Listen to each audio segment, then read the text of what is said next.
Welcome to Sam Roberts Show. Here we go. Oh, boy. Welcome and happy Wednesday. Sam Roberts Show. Hope everybody's having a great one. Halfway through the week. That's always a good thing. It's a little easier now that it's warmer. It's nice, you know, you walk to work. You remember that you're... All the way to work? All the way. All the way. You got to get on your own 2 feet. Sometimes it takes 6 hours. That's fine. You just wake up a little earlier. It's no problem. You do remember when it's warm out. You remember you're a part of the world at large. I don't mind a good walk. No, walks are great. Walks are great.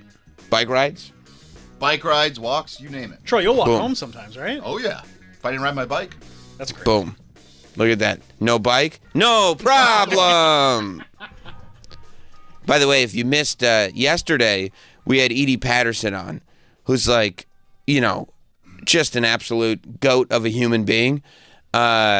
She plays Judy Gemstone on Righteous Gemstones, and I've been watching season 4, and I forget sometimes with that show that, like, I feel like in that movie Smile, when the smiles get plastered on people's faces, except it's a horror movie. This is the good version of Smile. It's just one of those shows that they just pack in. You're just chuckling the entire show. Like, I sound like Beavis the whole time I watch Righteous Gemstones. It's just so funny. And it really is one of those shows that like, you would think, if you read it on a piece of paper, you're like, I can't show my loved ones this show. This is insane. Judy just walking in and going like, you're making me feel all slick with that pole dancing. Except you could show it to anybody. Like, my mother would watch Righteous Gemstones. And that's what I was talking to Edie about. The artistic placement of each instance of profanity is something I've never seen before. I mean, except for Danny McBride has done it before. But outside of Danny McBride, I mean, he's a unicorn when it comes to cursing. It's an art. It really is an absolute art form that I don't think anybody, and Edie Patterson is right there with him in the writer's room for this show. I love that. My favorite part of the interview is probably her explaining, because you watch it and you almost think, like, it's too perfect. So you go, there's no way this could be how it's done. But just because it is so absurd and random, you almost think that they're just improving, like, nonsense stuff to each other back and forth. But it's also so hilarious and so perfect that you go, there's no way this is how Righteous Gemstones could be done. And Edie saying that she's just sitting there in front of her laptop, just going over words, just singular words to figure out what's the exact right word to put in here, is exactly how it should be done. It made me feel good about the whole thing. But it really is. I mean, watching that show and then figuring out what the season arc is going to be each season, like figuring out that, okay, we start from this place and we're just going to go, and in the meantime, there's going to be all this nonsense. Like, and this is a little bit of a spoiler, but yeah, I mean, by episode 3, I mean, it's been weeks. You kind of figured out what it is, and we're about to hit the season finale on Sunday. But the idea that you go, okay, they open the season with BJ, who we remember BJ. He wore a pink tuxedo with shorts, you know, tuxedo shorts, to the prom-themed party a couple seasons ago. But BJ starts pole dancing because it makes him feel alive, like it makes him feel free. This is how he's finally found himself. And it feels like there's going to be a big arc here. Like maybe after the entire season, at the end of it, BJ will have some big, like, pole dancing celebration, and the Gemstones will be on their jetpacks, and it'll be this feel-good thing. But by episode, I think it's either the end of episode 2 or episode 3. It's the same episode that it's set up, maybe? No, actually, it's 3. Because episode 1 is Bradley Cooper giving the history of the Gemstones. Okay, so episode 3, episode 2, they set up that now BJ is into competitive male pole dancing.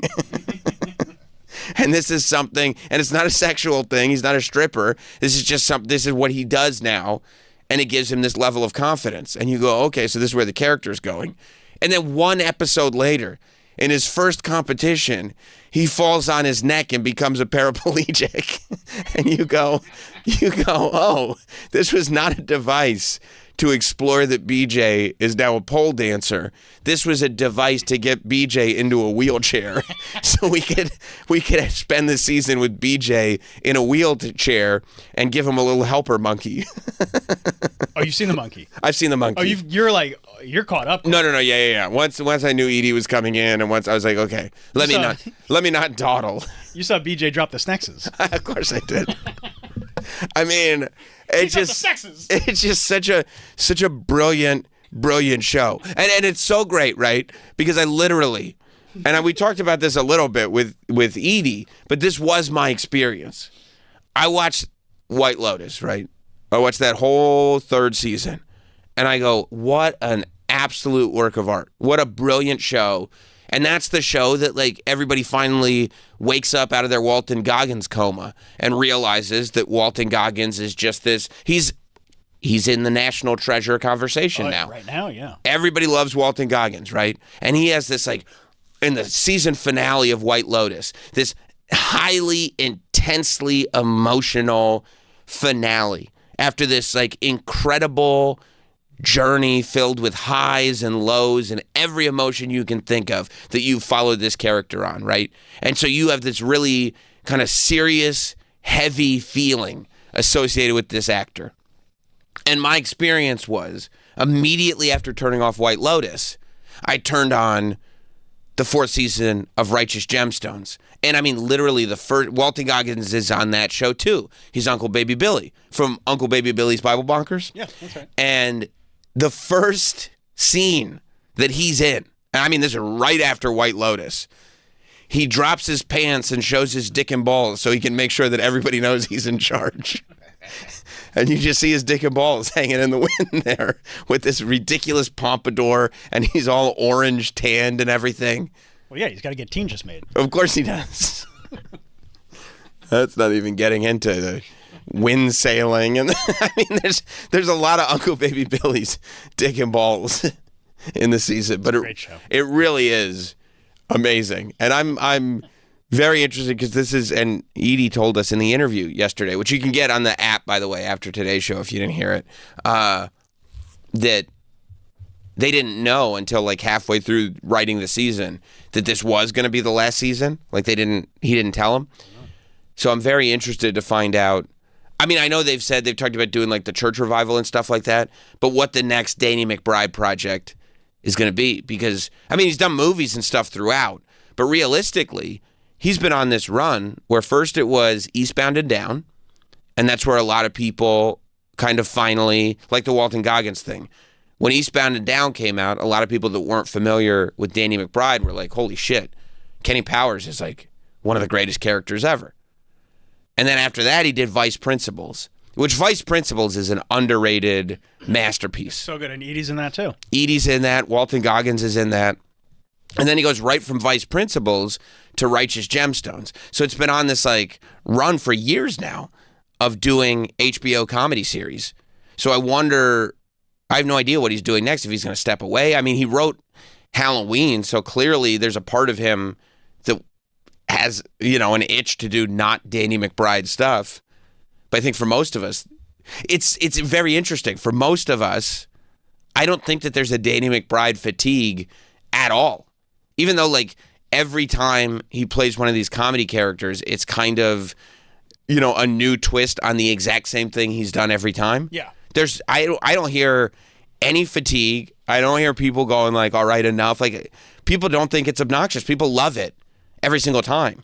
No, because the characters are different enough. Right. While still being incredibly similar. And it goes back to the Tim Robinson thing from I Think You Should Leave. And Edie was talking about it. There is something that is universally fun to watch about somebody who is far more confident than they have any right to be. And you watch them, and it gets proven over and over and over again that you were right, that they should not be confident. You keep seeing them lose, but they never lose that utter sense of complete overconfidence. And there's something appealing about that. There's something that makes you just want to keep watching it. Because I think a part of it is you wish you were that confident. But then the other part of it is that you see people who are that confident and you like to see them lose because you're not that confident. Yeah, you shouldn't be that confident. Right. You like to see them be wrong. Because if I'm not that confident and they are, but they're wrong, that means I'm right. So this is fun. It makes me feel justified in all of it. I am so I don't know. I don't know what's next for Danny McBride, but I'll be there for it. And Edie Patterson, too. Mm-hmm. She's so good as Judy, man. She is so good as Judy. Just an absolute maniac. So, yeah, if you haven't seen the show, you got to check it out. And if you didn't hear the interview yesterday, check it out on the app. So in between, I'm going like, okay, because I'm playing catch up with all these shows. I'm almost done with the season of Black Mirror. I still have to finish the USS Callister sequel, which is the USS Callister sequel. So far, I haven't seen them land the bird yet. But the bird. Yeah, that's how pilots talk. Trust me. I've been watching a show about it. I'll get to that in a moment. I haven't seen them land, but it's excellent so far. Yeah, that was my favorite one. Yeah. Mm-hmm. Yeah, and I think we'll be able to talk about that season soon, the Black Mirror season. I haven't even started. I'm right here. What are we doing, Fox News bits? What are we? Oh, I felt so bad. Remember, we played that clip a couple weeks ago from Fox News on the Laura Ingraham show, sure, where they did that bit where the TV critic was like, you, and Laura Ingraham was like, me? And the longer we went on, the more it was like, this is a bit. Unfortunately, you know what? They got Nicole. I mean, of course, yeah. Of course. Nicole Biggins was like, surprised about that. Yeah. I was talking to Nicole from the Morning Mashup, and she was like, "Oh, have you ever seen that clip?" I'm like, "Yeah. I mean, it's a bit." And she went, "No." A bit what? Yeah. She had no. I was like, "Yeah, Nicole." She got fooled by a fake Botox doctor. Of course, she's gonna get fooled by a Fox News clip. Well, Laura Ingraham is the master of comedy, they say.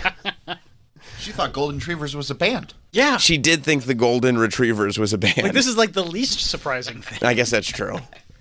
It's not the most difficult thing to pull the wool over her eyes. Tell me something I don't know. But so I haven't started You yet, but hopefully, fingers crossed, by the weekend I'll be able to start it. Because I've been playing catch up on all of these shows. Because I devoted so much time to The White Lotus that now all the shows I end up... That's not why. Why? It's because you've got like 4 nights of wrestling a week, or like 6. That's true, and if people don't take that into account, that like you've got your program. Yeah, the wrestling programs they take up opera. A huge chunk of viewing time. Yeah, so it's not like, I had to watch 10 episodes of The White Lotus. And you were in Vegas for a week. And you were in Vegas. In Vegas. I mean, it's been crazy. It's been crazy. A lot of catch up. No mustard. But one thing I am committed to watching in real time within a couple of days of the episode airing. I am up to date on the rehearsal season 2. Good. Okay. The rehearsal season 1. Nathan Fielder. Speaking of Danny McBride, like one of these guys. And by the way, if you've seen the show, because I know a couple of people were calling up hoping that I would talk about it. 866-969-1969. So Danny McBride is one of these guys that like now has established himself so much that whatever he's doing, I'm on board for.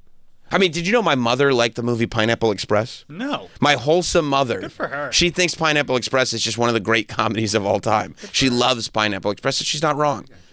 But by the same token, the loyalty that Danny McBride has earned, I should say. I don't think anybody has earned that loyalty better than Nathan Fielder. He has not missed once. Yeah. Let me go to Jerry in Ohio real quick. What's up, Jerry? It's Laura Ingraham, not Laura Ingraham. I think it's Ingraham. I'm almost positive it's Ingraham. I think it may... Jerry, I hope you haven't been saying it wrong. Oh, I watch it every day, and that's how he pronounces it. So. I think she says Ingraham. It's me, Laura Ingraham, and welcome to my file, or whatever. I don't know. Welcome to the Ingraham experience, I think she says. listening. Wow, what's going on with Jerry? Well, he's bummed. He just found out Laura Ingraham's name. He's been saying it wrong this entire time. Too many downers. Yeah.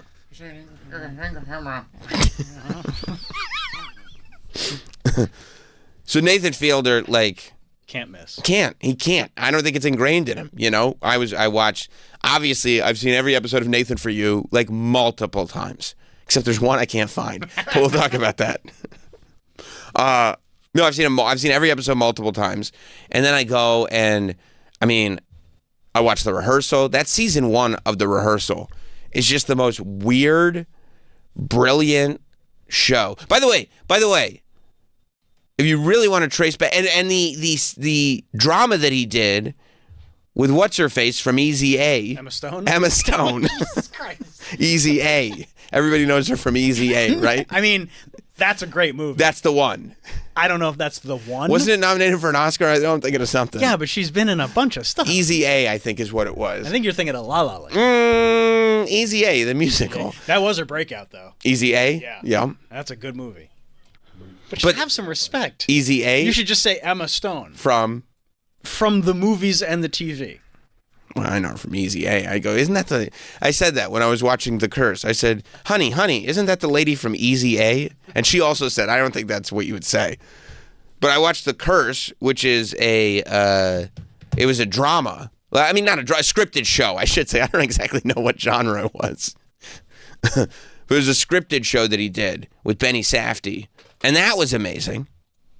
And then he comes out with The Rehearsal season 2. So season 1 of The Rehearsal is like this utter work of brilliance where, I don't know, man, HBO must have given him a ton of money for this show. And so he just started like rebuilding people's apartments. He just bought a giant warehouse in New York, started rebuilding people's apartments, rebuilding bars, like creating. The premise is that whenever you have a difficult conversation to have, the easiest thing you can do is prepare yourself. It's really a sociopathic show in the sense that, like, the premise is that all these interactions that people think are natural, no, you can just learn them. It's a learned art. You just practice exactly what you're going to say, prepare for every feasible scenario, and you should be good. And he walks around, and it's the first time I've ever seen it before, with this laptop tray that is on suspenders, and it's a hard tray that is strapped to suspenders and like a back brace almost. And so that way he can be hands-free and just walk around typing like there's a laptop table that's attached to him. And he just wears this like it's not like it's a thing that people do. I've never seen it before. But he makes flow charts on his laptop with every conceivable scenario. Like, it starts here.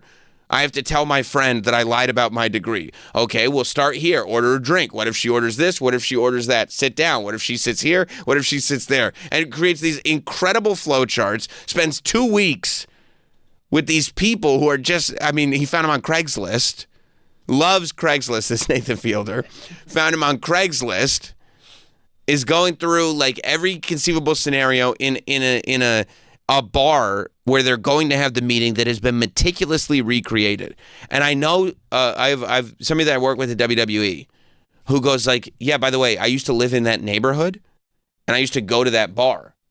And he said that in Williamsburg. Yes. Yeah. And he said that the recreation that Nathan made in the warehouse is so spot on that it's scary. Like, you go in and you're like, he got everything. And they basically just practice this full-fledged conversation so that nothing can go off course. And then they watch it play out. And it's like, it's real life. And there's no sort of slapstick punchlines. But just it's got this overall weirdness about it that is like the funniest thing you could ever see. And then somehow, over the course of a season, the show degenerates into something completely different. So you start with season 1, you go, I know exactly what this show is. And by the time, episode 1, and by the time you get to the end of the season, you have no fathomable idea how you got here, because it's a completely different show where now he's living with this woman and they're pretending to raise a child together. And you're like, what the fuck is going on? Big Paul on the grill. What's up, Paul? What's up, boys? Long time no see. Yeah, man. How you doing? I'm doing fantastic. Hey, I need a favor. So this is going to be, when we date back to last year's barbecue, I know, Sam, you showed up fast and really late, didn't get a chance, and Troy was away. So Travis was the one who can probably help with the favor because we did a nice big fat steak in the grill together. But I just posted in my Instagram stories, there's a video clip that Danny McBride just was interviewed by Conan and was asked what he's going to do after Righteous Gemstones. And he was joking that he thinks he wants to learn how to master the big green egg and start making barbecue for everybody and get into that. So I don't know, man. Anybody out there that's got a contact to Danny McBride, I would love to get with that guy and get him some stuff with big green egg and make something hilarious. Yeah, but you may be in trouble, Big Paul, because if we get his contact and we're like, oh, we should throw another grill party, like, you really, I mean, we love you, but if it's like we could have Big Paul on the grill grilling or Danny McBride grilling, I mean, what are we going to pick? You don't have the punchlines that Danny McBride does. Yeah, but he hasn't mastered it yet, so he still needs the coaching. He So does. there we go. Okay, and maybe we bring you. Okay, no, you're right. Maybe we bring you in, and maybe you do it Nathan Fielder style. Maybe you put one of those laptop things with the tray, and you just kind of train him on grilling. I love it. We can go grab the grill back from Jimmy's patio and give it to Danny if we need to. Bro, if you knocked on Jim's door and you were like, "Yeah, I'm gonna need that back," like that'd be fucked up. We'll send Hot Dog to film it. It'll be fantastic. It will be fantastic. Thank you, Big Paul. Thanks, guys. Awesome. By the way, if we do another summer extravaganza, we might need Big Paul in the Bestchester because we'll have to do it at the Roberts compound, right? That sounds fun. You never turned it down. Grilling in the backyard. I love it. Yeah. Grilling's my shit. It is? Oh, yeah. Grilling or eating grilled food? All of the above. Nice. Jonathan in Connecticut. What's up, Jonathan? What's going on, guys? I feel like WWE needs to hire Nathan to teach lessons on the new age of kayfabe to the wrestlers because there's no content of the real Nathan out there. I think there's one podcast where he explains the process. Is there? Because I've never found it. I'm 100% with you. Like I've heard it's like a decade old. Like you have to dig deep, but like nobody knows the real Nathan. Like he just doesn't show himself. Because I think wrestlers could really take a page from his booklet in 2025. I think that's not wrong. I mean, because I've thought about it many times. It's like Nathan Fielder is on that list of people, like a very short list. Like if you could only have 5 guests a year on Sam Roberts show, but you could pick them all, who would they be? Nathan's 100% on that list. Brennan Sagalow. But it would be Brennan Sagalow, Ian Fidance, Nathan Fielder, but also at the same time, I think about that because I've thought about that before, and I go, what would the interview even be? Because he's not going to tell me the real answers, but also because I have such respect for the art, I wouldn't want to ask him. I wouldn't want him to tell me. I wouldn't want him to go like, "Hey, what's real? What's not real?" Like I wouldn't want to know. Yeah, or you become on season 3. Hot Dog comes in and then tricks you, and you're on season 3 of the rehearsal without even knowing. Very, very possible. That's the next level of Nathan. Very, very possible. Yeah. Thank you, Jonathan. Wouldn't it be great if you go into it? Now we have to go to Silver Cup Studios, and we go into one of those like warehouses or something, and he's rebuilt Sirius XM. So, like, in this first season, Nathan, in the first episode, finds this dude who's trying to, he's obsessed with trivia. But he's told his trivia friends that he has a degree from a university that he doesn't have. And he's looking for a job because he spends all his time doing trivia. And his friends keep sending him jobs that require the degree that he said he has, but he doesn't actually have that degree. So he's very worried that he has to tell his friend on his trivia team that he doesn't have the degree that he said that he had. Okay. And Nathan's like, this is exactly what HBO needs. Like, this is what the show should be. So he spends, 30, 40 minutes of a television show walking him through exactly what he has to say and the complications that go along with it. It gets very, very complicated because he's going to meet this girl where he's going to tell her he doesn't have a degree, but he's going to meet her for trivia. And he takes trivia so seriously that halfway through the episode, he's way more worried about the trivia than he is about what the show is even about. And Nathan finds himself in trouble, so he's got to figure out how to get him through the trivia. It's insane. Like, nothing about it. And that's why I don't even understand. I guess people just trust Nathan because nothing about it rings like, I couldn't go into a room and pitch this TV show. Because people be like, what are you talking about, trivia? What are you talking about? And I go, yeah, no, I get where you'd be reluctant. Yeah, there has to be just a blind trust. Yeah. In this guy, like, okay.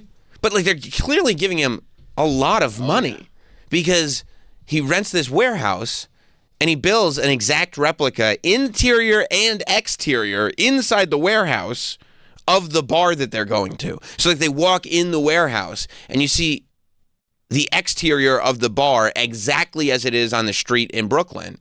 But then you go in and it's exactly the same inside. Like it's everything's exactly the same. The Alligator Lounge. The Alligator Lounge. He was there. He was at the real one over the weekend. Nathan was? Yeah. What the fuck? For a rehearsal watch party. He went? Yeah. Was it his or he just heard about it and he just showed up? He was supposed to. I don't think anybody knew that he would be there. I'm not 100% sure. I would imagine not, right? But his table was roped off with a security guard, and it was just him sitting there by himself. That's so great. Was it the table from the show? Yeah. Yeah, of course. And you know who was there? Was it, I thought I'd get you a little buzz? Yeah, is that the guy that we're The talking? dude. Yeah, the dude. From season 1? Yeah, it's my favorite line in any TV show when they're like, because they practice these lines over and over again. And he gets the girl a drink. And the line that it's like an orange juice with vodka or something like that. Whatever it was. I don't remember. But the line that he practices over and over again is he hands it to her and he says, I thought I'd get you a little buzz. And it's like, you hear him practice this line over and over again. Who's ever said that? That's not an appropriate thing to say. Like, that's not how you would describe that. I thought I'd get you a little buzz. You know what? who else was there? At the watch party? Yeah. Who? Just like 3 tables down, maybe. Who? And just like looking over at Nathan the whole time. No, I don't know. She's from Easy A. Emma Stone from Easy A? Mm-hmm. She wasn't there. Yes, she was. Why wouldn't somebody tell me about this? How do we not know about We this? should have gone. Would you have gone with me? Dude, you could wake me up out of a sleep and say we're going to hang with Bro, I would call you, go like, let's go to the bar. And then as soon as it was done, we'd call Travis and say, guess where we just were? But I'm the one that told you about it. It'd be great. You call us, you go, guess what's going down? I go, oh, that's great information to have. Thank you, Travis. I'd hang up with Travis. I go, Troy, I just heard about this thing. Me and you should go. And then we go, and then we call Travis on the way out. Guess where Troy and I just went? That place you told us about. And then he did some bartending. Oh, my God. I mean, it's crazy. The bar's exactly the same. Yeah, I mean, yeah, it's literally the exact same thing. I think I don't know if I told you guys this, but I was walking through the West Village, I don't know, maybe like a year or two ago with my fiance, and he walked past us. I didn't even see him. Clarice, my fiance, was like, that's Nathan Fielder. And that's when he was at the Mets game. Do you remember he was at, they were like, yeah. Nathan, it was that night. Oh, yeah, and he was really weird when they put him on camera. They put him on, yeah. Look, see, there he is. With his painted on hair. He's awesome. There's his reserve table. It With says reserved. And the TV's right in front of him. Does he live in New York? Yeah. He does? Yeah. Why isn't he on the show? Oh, I don't know. You'd think he'd do the show, wouldn't you? Name the last interview you know that he did. Yeah, but we big him up. If I see him on the street, I'm going to get him on the show. Reserved for Mr. I'm going to go looking for him. Go looking for him. Go looking for him and say, we've been bigging you up, dude. Yeah. Like, come on the show. Like, You got to put this clip up so I can be like, dude, look at the clip. okay. You're just showing him on your phone. Look, I'm not lying. We love you, dude. We think you're great. Look at all the security he's coming in with. funny. He's got like 3 or 4 Secret Service guys ushering him in. And by the way, he's like the most non-assuming person. So regardless of the amount of TV shows, I am sure that he was able to walk right by you and you never even noticed it was him. This is just because him he walking just up to it. he's walking up to it by himself. But then when he And leaves, then when he leaves, he's got 4 security guards with black suits on, looking like John Wick. Oh, everything is a bit. everything. Seth Rogen went to high school with him, and he said in interviews that like the exact way that you see him now is the way that he was in high school, and he just knows that this character is the character that works. Like, you never saw the real Nathan in high school. He's probably just very comfortable in this skin, right? Yeah. It's almost a defense mechanism where if I am as awkward as possible, my real awkwardness will never show. Yeah. Man. So like, okay, so on that first season, he does the thing in the bar, and then, you know, the whole thing unravels. Like, he meets this woman who wants to practice, like, or rehearse having a kid. So he moves her into a house, like, hires kid actors to act as the kid. Then he decides he wants to be a father too. So he asks if he can act out the show with her. And by like the end of the show, it's no longer episode by episode. We're just following a new story. It's Nathan and this woman who is like a little wacky, thinks everything is satanic, and like, you know, probably, Troy, no offense to you, Go ahead. may go to a lot of the same websites as you do. Okay. May have similar news sources. When she looks at him and she goes, Nathan, you can't believe everything you read. And they're like raising a child together, and then it goes into like anti-Semitism and everything. It's a wild thing. So then season 2 shows up, and everybody's like, well, what's season 2 gonna be? And so far, we're 2 episodes in, and the introductory premise, which, as I said, if it's anything like season 1, the introductory premise has very little to do with where the show is actually going. But the introductory premise is Nathan has legitimately done a ton of research on plane crashes, where he realizes that many plane crashes are caused, or in his theory, believes that they're caused by bad communication between the pilot and the co-pilot. That many crashes, if you listen to the black box recordings, which of course they reenact for us and show the plane crashing, the co-pilot knows there's something wrong, but either doesn't say anything or is not forceful about it. And then the pilot takes control, does the wrong thing, and the plane crashes and everyone dies. So his goal is to figure out why that's happening, and then make it so that co-pilots feel more comfortable talking to pilots. And the premise is that, like, he's having trouble because he wants to make a difference, and he wants to stop plane crashes from happening, and he wants this all to get better, except he needs to turn it into a comedy show because HBO has given him all this money. And he says this. He says it. Every other TV show, even if it's a reality show, what do they tell you on the reality show? They say, don't acknowledge the cameras. Don't acknowledge that this is a show. Don't. 10 minutes in, he's complaining in the voiceover that he can't figure out how to get to where he needs to go because HBO wants this to be a comedy show. And he was like 10 minutes in and there wasn't a laugh yet. That's what he said. Yeah. He goes, I mean, there's 10 minutes in and there hasn't been a laugh to be had yet. And you're watching the show, and it like, the show is so carefully orchestrated, but also feels like it's happening in real time. Yeah. That it's just, you have no idea. I can't figure out what the exact process is. I don't know if you've seen it yet, Troy, but there are like connective tissue to the first season of the rehearsal. The bar that he built, he brings it into the second season. Like, he still has the bar, and somehow he brings it over, as he put it, he brought it over state lines and installed it. Now, to help all these pilots, he got another warehouse, and he created an exact replica of the main terminal of the Houston airport, of the George W. Bush or whatever it is, Houston airport. And they put the Panda Express in there. He put everything in there. The only thing he had trouble with was they wouldn't let him into the pilots' lounges. So he had to just kind of take the guy's word for it as to what was going on in there. But he tried. He really did.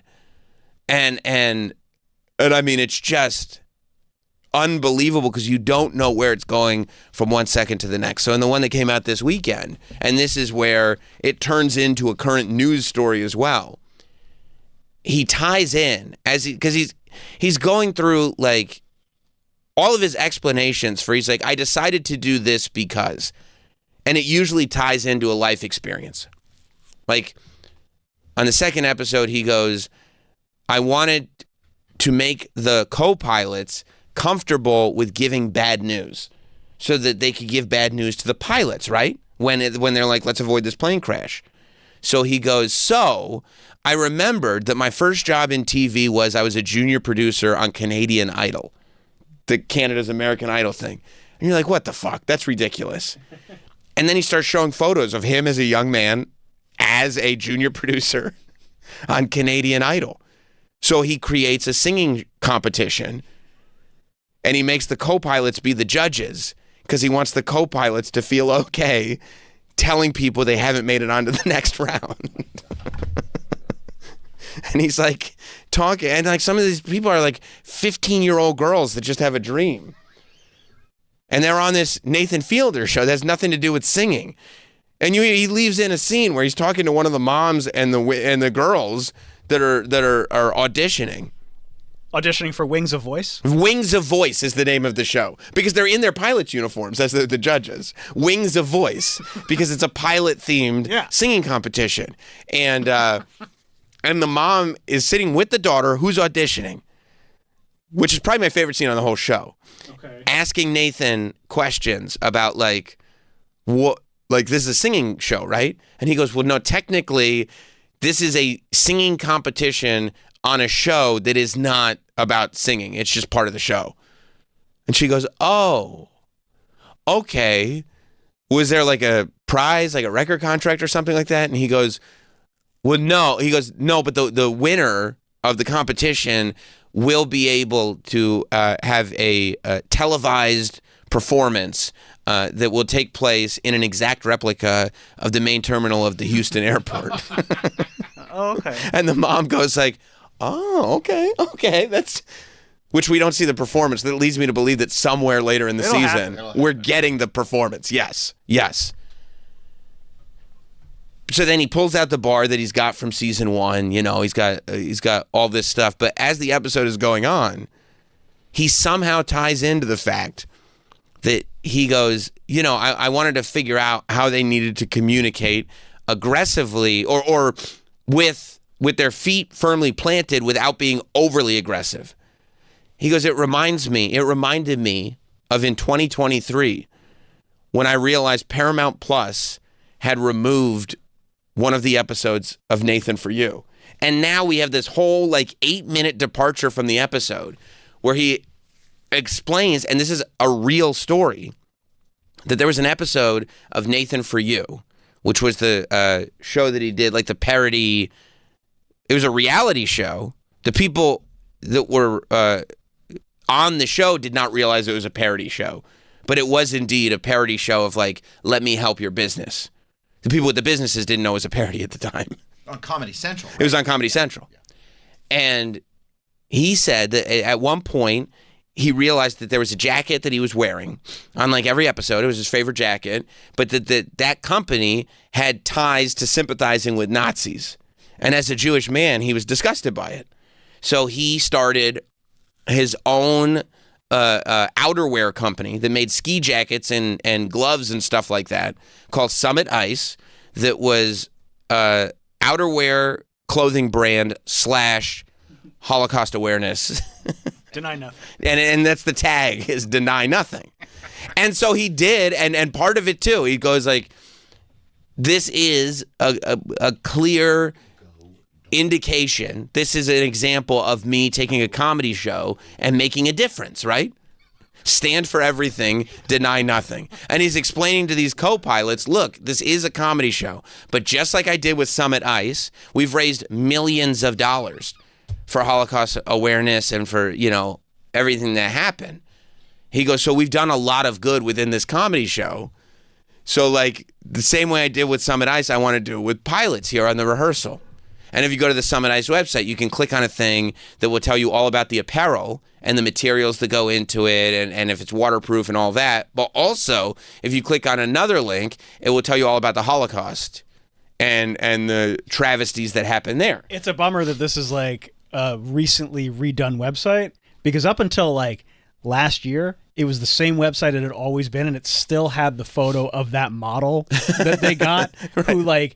who said the Holocaust is bad, and then he was just quoted on the website. Well, and that was because Nathan was next to him with a pad going, do you think the Holocaust was good or bad? And he was like, bad. And he goes, could you just say that then? He goes, the Holocaust is bad. Okay, thank you. And he put the quote next to the photo.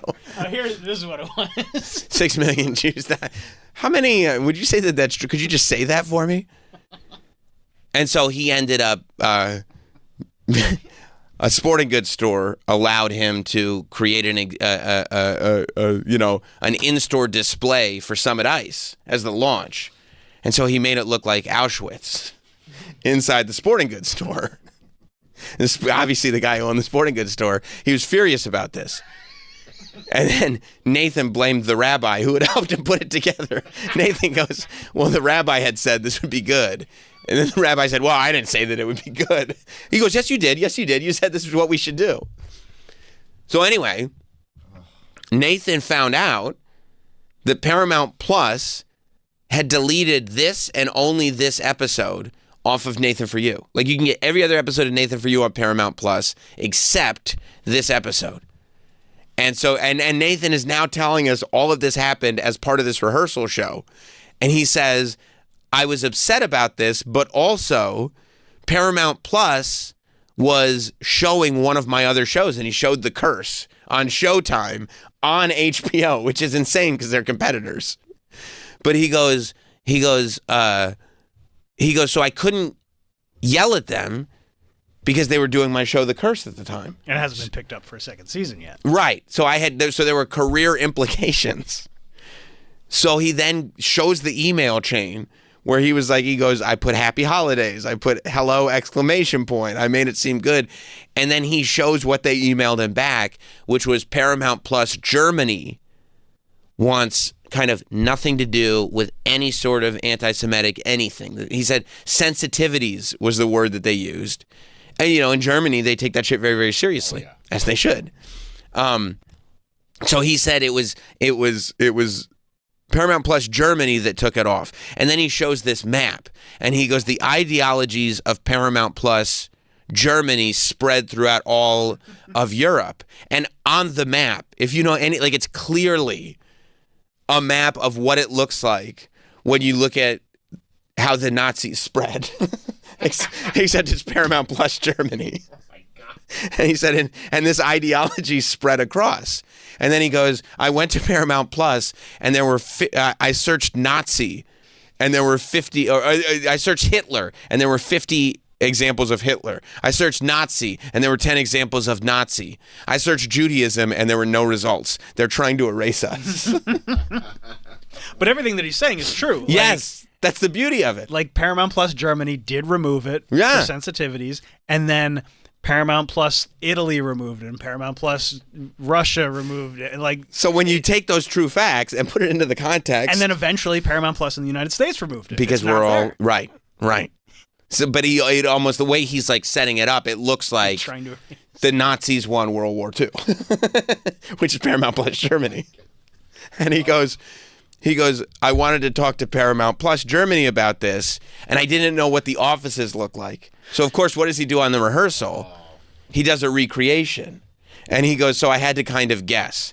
And he makes this office that looks like every Nazi war room that you've seen in every movie, like the chessboard with the little pieces with the flags so you can see where they're conquering. It's got these blue, like, draped flags coming down with the triangles on the bottom, except instead of Nazi logos, it's the Paramount logo. Like the guy playing the executive comes in, and he's clearly meant to portray a Nazi. Yeah, that's the map. And the guy comes in and he goes, Nathan, what brings you to our humble offices? And it's that weird sort of soft-spoken Nazi intimidation that, like, Tarantino did so well in Inglourious Bastards. I mean, it's just such a wild thing to watch happen. And also, you just love that he's figured out how to, within his narrative that he's created, he's figured out how to also be very, very petty and attack Paramount Plus back.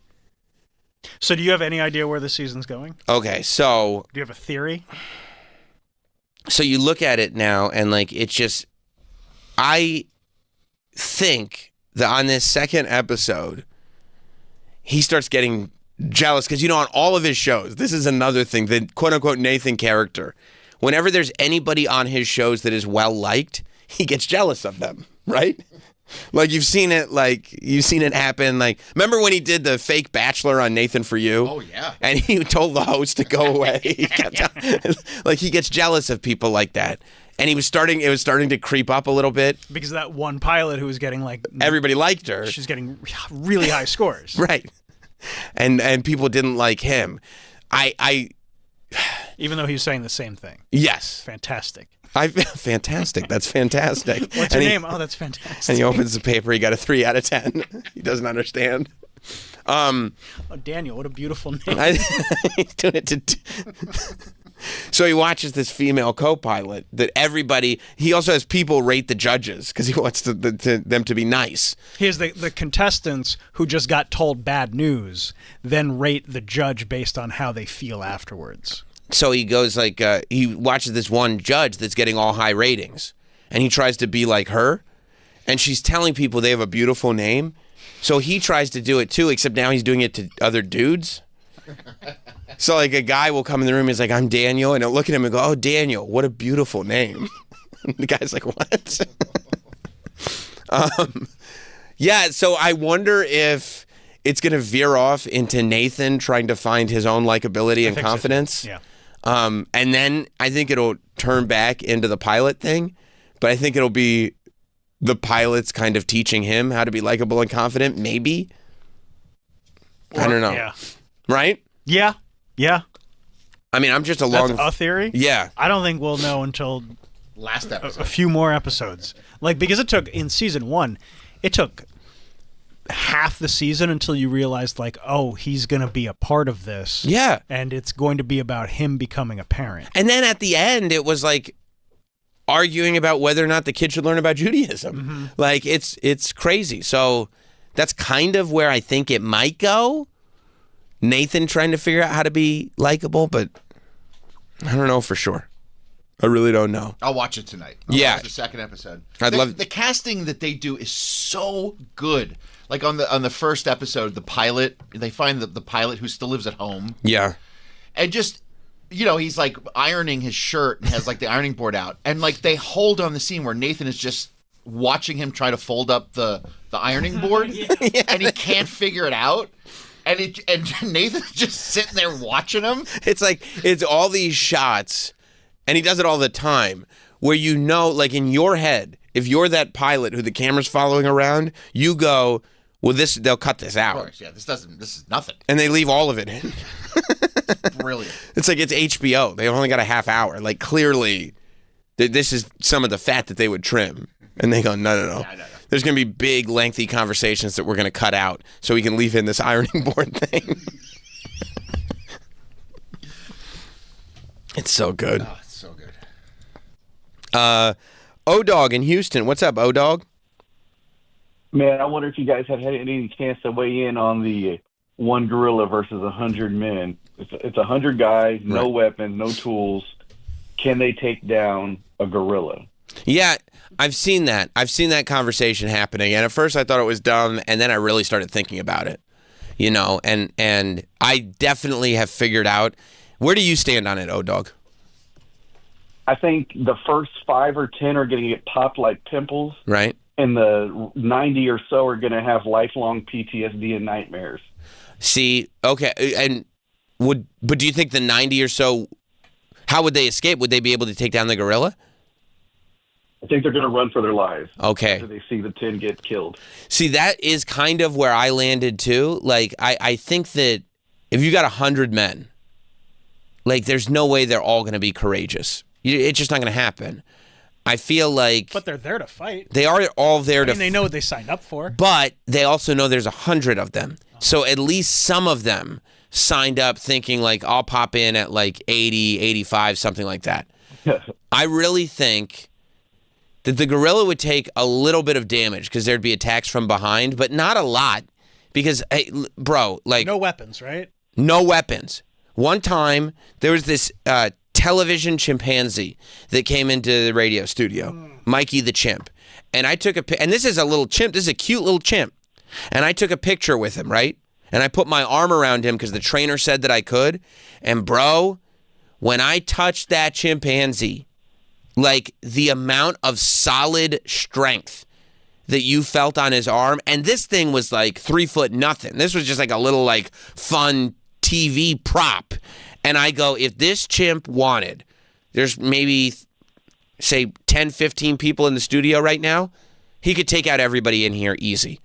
I am with you. I think that the gorilla rips out somebody's jugular, rips off somebody's genitals, because they do that. Oh, yeah. You know, I mean, the first time you see that guy, because the gorilla would bite somebody's genitals off, and you just watch somebody bleed out from the genitals, and there's no way. I think that people think that it would be 100 guys all jumping on this gorilla at the same time.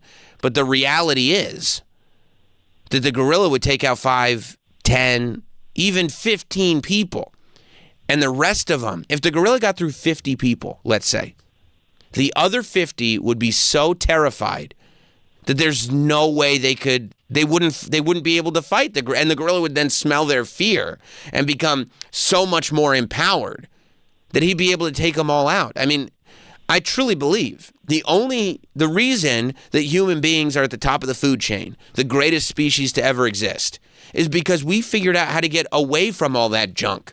We figured out how to build houses. We figured out how to build cars and planes. We figured out tools and how to use our thumbs. Like, the only reason that we are as great as we are is because we can avoid all of these species that when it breaks down physically, I mean, we wouldn't exist. So there's no doubt in my mind that the gorilla takes out all 100 people because we have emotions. These gorillas are machines.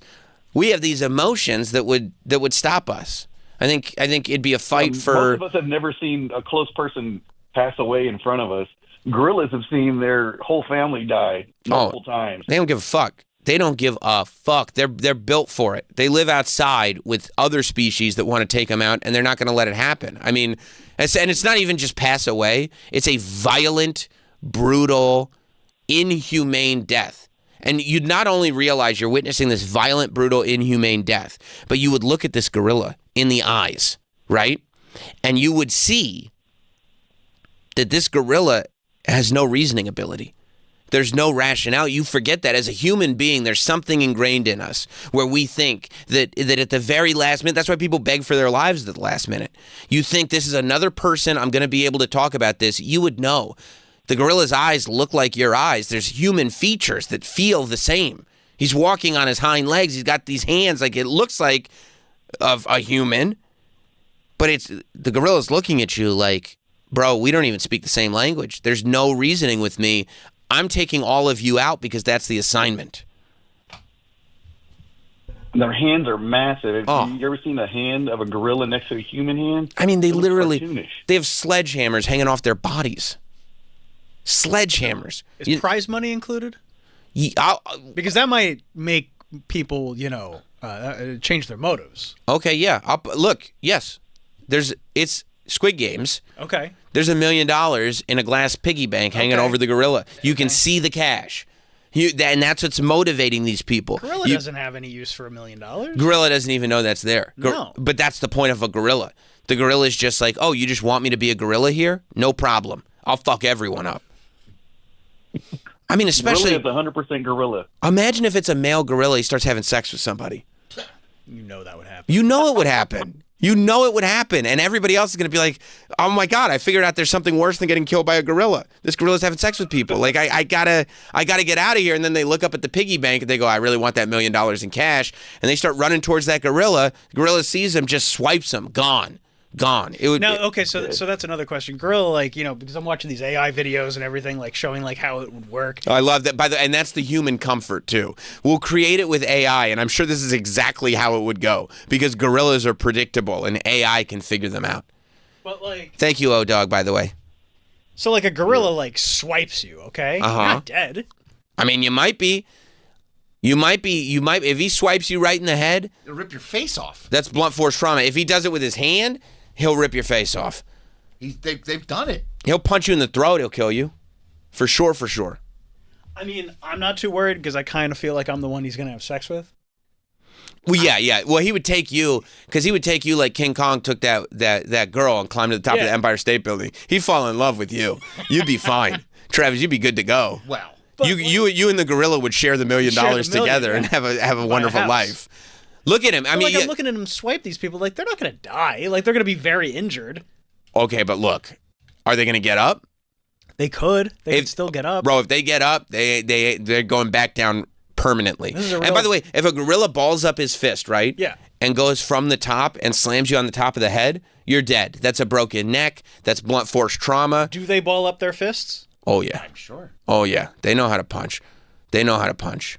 Yeah, bro. I mean... This is like the Bride versus the Crazy 88s. That's exactly what it is, and you didn't have a chance with none of those 88. No. They thought there's 88 of us. We'll be fine. That one guy got to run home to his mother. That's right. Remember when Lucy Liu thought she'd be good and we saw her brains? Yeah. See? She got fucked up. See? So you're kind of the thinking that the 100 men have a chance. I think they have a chance. I don't think it's like as crazy a like one-sided victory as I see some people talking about. I think the only way they have a chance is they all jump on him at once. once. Like you can't just like stand around and wait. Start clobbering him. But like I don't. It's 100 versus 1, not 1v1 100 times. Right. Okay. So listen, and Hot Dog says you have to consider by the way, Hot Dog has been waiting for this segment like he was waiting for the gooning segment because he's been thinking about this a lot. He said. You have to consider, he texted me, you have to consider this a fight to the death. Right, I agree. Meaning the motivation is there. Right. So they have to fight and can't run away. Yeah. Right. Yeah, no, that's fine. 20 on each leg and arm. 20 trying to blind the gorilla by attacking its eyes. Okay, so that's a start. However. You got to get to him first. Yeah. Not only do you have to get to him, you have to organize 100 people. You only have to organize 20. You break off into teams. 40. 20 on each arm, 20 on each leg. That's 20 on each arm, 20, and then 20 on the eyes. Yeah. So you're really only groups of 20. Now you got to figure out how to group into 20. I don't want to be in that group. I don't want to be in that group. Then you have to figure out who's the leader that's breaking people into 20s. Then in each group, who's the leader of this 20? It's a fight to the death. People will get in those groups. They won't because they'll panic. I saw Squid Game. Remember when they all had to run into a room? Yeah, and some of those were real fuckers. Yeah, but like... Some of those guys were real fucking assholes. I saw the Squid Game. They ran into the room. Remember that guy shoving people out the room? Yeah. That's because some of them were meant to die. But not every one of these 100 needs to be like the killer. You just need... Some of these people just need to be almost like crowd control. And ultimately, even if we end up with a dead gorilla and 35 alive humans... The humans win. Yeah, you still fucked them up. Yeah, you don't need... It's not to say 100 survive. No. There will be expendables. Yes. You would have to heavily organize and figure out, like, your front line of defense. Yeah, and I don't think that part of... And by the way, you might be front line. I'm sure I would be. Which sucks. Yeah. But it is what it is. Tell my daughter I love her. Yeah. You guys have my back, right? Oh, yeah. Sure we do. Sure we do. Yeah. We're right behind you. Your name is Canada? I do like that somebody is looking at this AI interpretation of 100 versus one gorilla, asking where's the stamina bar. Rob in New Jersey. Jammy Brand Muffins, how you doing? Good. How you doing? I'm doing good. It's physically impossible for 100 ninjas to get on a gorilla at once. So, a gorilla's what, 3 feet wide at his shoulders? Like how many people can surround, you got 3 foot on the back, you got 3 foot on the front, you got what, 10 inches, 12 inches on the sides? That's what, at most 6 people? A gorilla can take 6 people. That's like 2 swings of his arms and they're down. And then you get the next 6. I mean, you can't get enough momentum or enough guys on him. Like, you can't grab his leg and hold him down. Like, he's going to laugh at that. I think that's right. Rob. I think that also people like Travis and Hot Dog that are creating this picture of like, well, we get organized like an army and use the numbers are not taking into account humanity, the human condition, the idea that like... I'm just spitballing ideas. I get it. It's not criticism. I just, it's just an example. But like, human beings are not built for this. There's too much emotion in us. Yeah, but you take the emotion out. You can't. You can't. No, There's people that are robotic. not 100 that are fighting a gorilla. You think the army is just a bunch of emotional people? I guarantee you there's some emos in the army. Remember that dude with the jelly donut? Yeah, I remember him. And he was big. Yeah, jelly donut. But most of them He are didn't like, make it. No. You know that they're robotic people. I mean, You talking about Mike? Yeah. Is that what you're basing that on? I don't want to say that out loud. Go ahead. No. Okay. He doesn't want to say it out. He said that. Go ahead and do it. You're like, I'm not doing it. No, I don't think. I think. But that's also assuming that we could choose the 100 men. Oh, meaning is it 100 randos, like the Purge? Like the Purge. Right. Or do you get a letter in the mail going, you're one of the 100? You've been selected. Oh, so this is more like... this isn't like the 100 strongest, greatest men. No, which would be great if it was. And even so, I mean, bro, Mark Henry standing next to a gorilla, we'd have a shot. If we had Mark Henry, Brock Lesnar, Matt Eisman. Matt Eisman would be a good one. Matt Eisman, because Matt Eisman has that fake friendly strength. Yeah. He's got a lot of aggression And he'd built just up. murder you. Yeah, he would. He's ready to murder someone. He's been itching for it for a long time. Yeah. He's plastered that Today Show smile on his face for too long. Yeah. Like you could come up with 100 men who could take on the gorilla. But is that what we're doing, or is it 100 randos? Or is it just like not Squid Games? What's the other games? Hunger Games. Hunger Games, exactly. Where it's like, what do they say? May the nominated for tribute. Yeah. right. May the odds forever be in your favor. May the odds forever be in your favor. And the gorilla's like, they ain't. They ain't. What do you got, buddy? Andrew in Florida. Yeah, hey, how's it going, fellas? Good. I just want to know, in all these arguments I've heard, on Twitter or whatever, nobody's ever really considered the gorilla's fatigue. I mean, even if he does get through 50 people with relative ease, I mean, that gorilla's going to get winded. He's going to get gassed too. I get you. So maybe the idea is that you send 50 in, and maybe your 50 strongest that do have a shot. Okay. To try to keep the fight game. Yes, to try to keep the fight going as long as possible. And then the second the gorilla starts to show signs of fatigue, the second that gorilla is blown up, sucking wind, doing all that, that's when the other 50 pounce and take him out. You got it, buddy. You guys take it easy. Oh, thank you, Andrew. Yeah, but I've also played Donkey Kong before, and if you just keep eating bananas, you have infinite stamina. Donkey Kong is good, but Mortal Kombat is the best video game ever. Donkey Kong kind of sucks. Mortal Kombat, you suck. Honestly, the fatigue strategy is one of the best that I've heard, although I feel like animals who are under attack, they get that crazy strength. You know what I mean? The adrenaline kicks in. Yeah. And the last thing you want to do is pounce on a tired gorilla. The gorilla realizes he's being pounced on and then just comes alive. Like when Will Ferrell wakes up from his the dart that gets shot in his neck in Old School. You don't want that.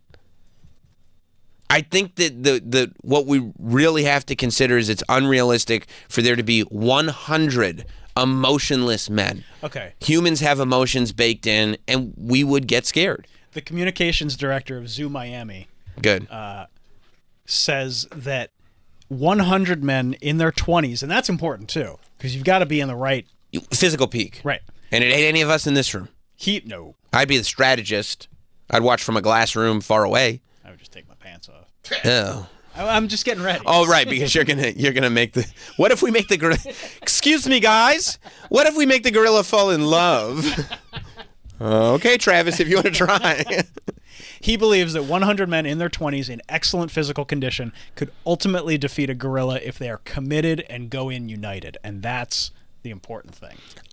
And you know what? But he says they would have to expect severe collateral damage. Right. That could easily include death from broken necks, severe arterial bite wounds. Right, they're biting up the arteries, so you're bleeding out. Massive concussions leading to fatal brain bleeds. Lots of CTE. And asphyxiation from other men piling on top of them. Oh, can you imagine you survive a fight with a gorilla, but you die because you got suffocated because all the bodies the gorilla threw on you?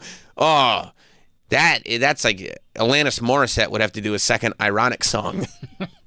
If they're willing to accept this, It's he like says, beating a gorilla in a fight, but then choking to death on fellow men. if they are willing to accept this, he says, the group should be able to overtake the gorilla and inflict enough blunt force trauma combined with severe twisting of the head and neck while simultaneously inflicting severe abdominal punches. Boom, boom, boom, boom, boom, boom, boom, boom, boom. Kidney shots. Yeah. That the gorilla would eventually succumb to either a broken neck, internal organ damage, or asphyxiation. Man, and maybe I don't have enough faith in my fellow man, but I find it very difficult to believe. Maybe I watch too much of the news programs. Maybe I watch too much Crossfire. But I find it too difficult to believe that we could get all 100 men on the same page. I mean, it's just 100 men. Bro, we can't. There's 3 of us in here. We can't get on the same page. Yeah, but we're idiots. 2 of you are. And to Hot Dog's credit, this guy, unless Hot Dog stole it from this article. He did. This would only be possible, he theorizes, by moving as a team, working together to envelope the gorilla and create a human straitjacket. So that's kind of what Hot Dog's saying by 20 here, 20 there, 20 there. It says you also have to imagine what kind of men these are. I'm thinking it would have to be like 100 UFC heavyweights. Is that what Hot Dog's saying? Yeah, that's what Hot Dog said. Which again, because you would get competition fighters. Yeah. But there's that level of competition in them that maybe they wouldn't all want. Fighting is a singular sport, not a team sport. That's also true. Right? Yes. That's absolutely right. People going out there hunting, trying to get the glory are going to make a mistake. All right. Zach in Tampa. We'll figure this out. We're going to get to the bottom of it. By the way, yeah, just so you know, this conversation is not ending with, I guess it could go either way. This conversation is ending with the definitive answer, so don't turn away. I first off, I don't know if you guys remember in the 90s, there was a documentary that came out about a gentleman that when he was a kid, his parents were on some type of boat that crash landed in the desert or the jungle, and he actually he had to live with like gorillas and stuff, and he became like part of the pack. I don't know if did anybody see that? I didn't see that, but it sounds amazing. Yeah, it was full 130 minutes. You could watch it. But anyway, long story short, he gets adopted by one of the mothers who actually lost its child in the forest, and he has to fight because the father that monkey wants nothing to do with him, but he ends up actually becoming the leader. He ends up fighting a silverback. This documentary was insane. Phil Collins, they got to do the music for it. Boom, boom, boom, boom, boom, boom, boom, boom, boom. Yeah. Well, thank you, Zach. And that's a good point, Zach. That if we can find 100 men that were all raised by gorillas, then they may have more of a fighting chance. They all look like Brendan Fraser. Yeah. Did you guys see Chimp Crazy? Did you guys watch that one? I watched. That's the one you loved. That one where she was giving Happy Meals to her. That's what I was saying. Like, yeah. That's true. If it was a gorilla raised by humans on Happy That's Meals, different. That's so different. we'll kick the shit out of that gorilla. Smart, bring a Happy Meal with you. Yeah, they but love a him? gorilla in Do the they wild. But do they love him? They love them. Okay, that's really smart, actually. And maybe you bring one of the adult Happy Meals so it's larger portions. Not a bad idea. A wild gorilla's not going to care about that. Well, once he gets a taste, he will. So then you'd have to bring multiple Happy Meals. Oh yeah, you throw those Happy Meals like they were live grenades. Now you're out of pocket. Yeah. For a good amount of Happy Meals. Yeah, you better win that million. That's right. That's right. And you don't start throwing Happy Meals until most of the people are dead, so you can get a big share of the winner's purse. Good idea. Sean in Philly. Sammy Dicklicker. How are you? I was better right before you called, Sean, but good to hear from you. What's your name? That's a good one, Troy, isn't it? He thought it was good. He's answering a call, but he did enjoy it. He gave it a little chuckle. So guys, listen. When I was in high school, I was a rent-a-cop at the Philadelphia Zoo. By the way, I don't know if you told Troy or he just kind of made it, summarized it, but the call screen says you works at a zoo. So I really thought that you would be an expert, not that you were just some jamoke from Philly who was a rent-a-cop at a zoo. He didn't say he was a rent-a-cop on the. I figured not. No, that's in high school. 100% me. Yeah, that's 100% me. That's on me. That's on me. That is on me, dog. So, but I just got to tell you, have you ever heard the term turtling? It's when guys don't want to fight in hockey. They get down and they like protect their head, and it's called turtling. Okay. What we would see is when the guys would go in, there would be 3 guys would go into the gorilla cage, and they would be the ones administering medicine, and they constantly have to give them whatever antiviral stuff because they're always picking shit up. And one of the major issues is as soon as the gorilla would make certain sounds and like one step towards people, one guy would just turtle and the other 2 would just run away. So we all know Travis would be the turtle. Oh yeah, he'd be presenting. But everyone else, you just can't fathom, and it doesn't matter if there's 100. The guttural sounds that one of these guys makes, it just has something natural inside you to just fucking run away. That's right. So there's not going to be anybody that can go in. It's the Mike Tyson. Everyone has a plan. Everyone has a plan until Travis gets turtled. That's right. That's right. Sean, that's a great point. And that's kind of... Guys, I'm not going to mess it up for you, I promise. That's where I'm coming from with it. The minute you see this gorilla, like gorilla, and he would do that. Of course he would. And the minute... Like that Troy thinks it's even stupid that I would present this. Like we all know that. You can move on. All for one, one for all. I don't think so. You're all for the gorilla. But I think that the minute, because it's one thing to see a gorilla at a zoo or just existing, but the minute you see that gorilla get aggressive, the minute you see that gorilla start to feel like it's threatened, and so it starts showing its teeth, it starts making those sounds, it starts to go, that's when, as a human being, you'd go, oh my God, on a species level, we are all so outmatched. I just don't think that there are any human beings that would be able to maintain composure, especially not 100 of them, that would allow the organization to maintain. 100, like, trained army men, like, they don't run away when, like... No, there's like, I think there's like 10 that can handle it. Like there's 10, like Mike Baker. Yeah. He could do it. Yeah, but he's older. He would be training him, that's right. But that mentality, right? Yeah. That mentality, I don't think there's that many. You don't think there's 100 people in the Army right now, or Navy SEALs, or Marines, that would be able to... To fight a gorilla? Yeah. With no tools? 100. No. You must have no faith in our military. No, I think that our military could beat any other military, but not if the military was a gorilla. And also that's something So what are you saying, that like the entire security of this country like just comes down to like whatever other country finds a gorilla? I'm telling you right now. And brings it in? Well, if we have guns, it's okay. But if the Taliban shows up with a gorilla and we left our guns at home, we're fucked, dude. They hate our freedom. They do. They hate our freedom. They had a whole war I didn't know over you it. had such little faith. If the army doesn't have guns and the other side has a gorilla, of course we're fucked. Okay. I mean, you know what I'm saying? I hear you. I think... Thank God that's not the rule of war. Thank God that's not the rule of war. That's why we have the United Nations, to avoid situations like that. That's right, because they have gone over this before. Yeah, there's that's what Sun Tzu talks about in The Art of War. Is like don't bring a gun to a gorilla fight, they say. Countries bring up proposals all the time. How about no guns and gorillas? Right. Actually, they say always bring a gun to a gorilla fight because it's your only chance. And you're going to need a lot of guns, by the way, because a gorilla will eat a couple bullets. A gorilla, when they get aggressive, yeah, like a gorilla can take a couple of bullets. Remember King Kong? I remember. Climbing up that building, Jack Black was like, "Get down from there. I'm the School of Rock." And the gorilla's climbing up the building, and they're firing bullets at the gorilla from helicopters. Nothing. He's like, nothing. That's King Kong. Me and my lady are climbing up this building. King Kong is not the gorilla that we're fighting. We're fighting a regular gorilla. King Kong is supersize. Yeah. Brendan in Chicago. Yeah, hey, from that last caller that was a rent-a-cop, I actually worked with the monkeys and gorillas at the Brookfield Zoo in Chicago for 4 years. Mm-hmm.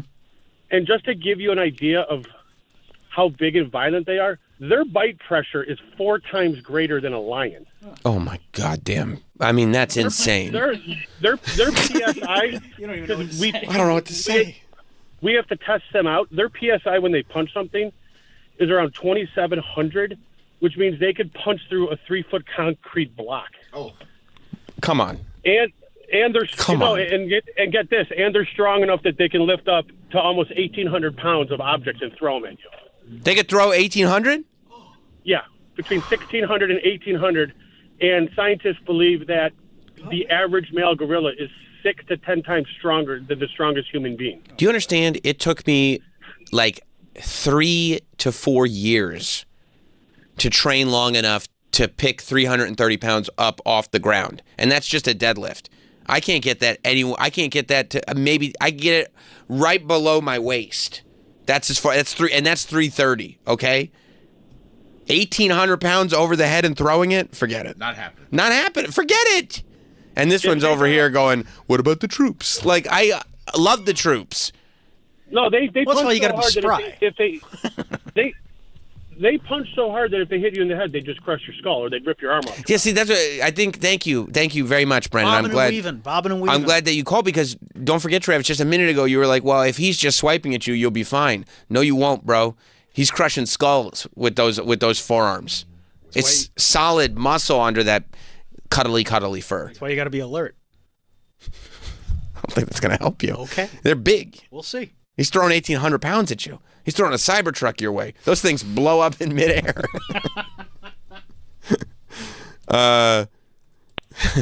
Kramer in Pittsburgh. Hey, I missed a little bit of that. Did you qualify? Is it just 100 any men, or do you get to pick the men? I mean, I'm willing to listen to either side. Okay, because if you and Travis are going in, we're fucked. Wow, that's okay. Okay. But if you go, let me bring some names up, and I can't believe you haven't thought of this. Cain Velasquez, Verdum, John Jones, Brock Lesnar. Look, Kramer.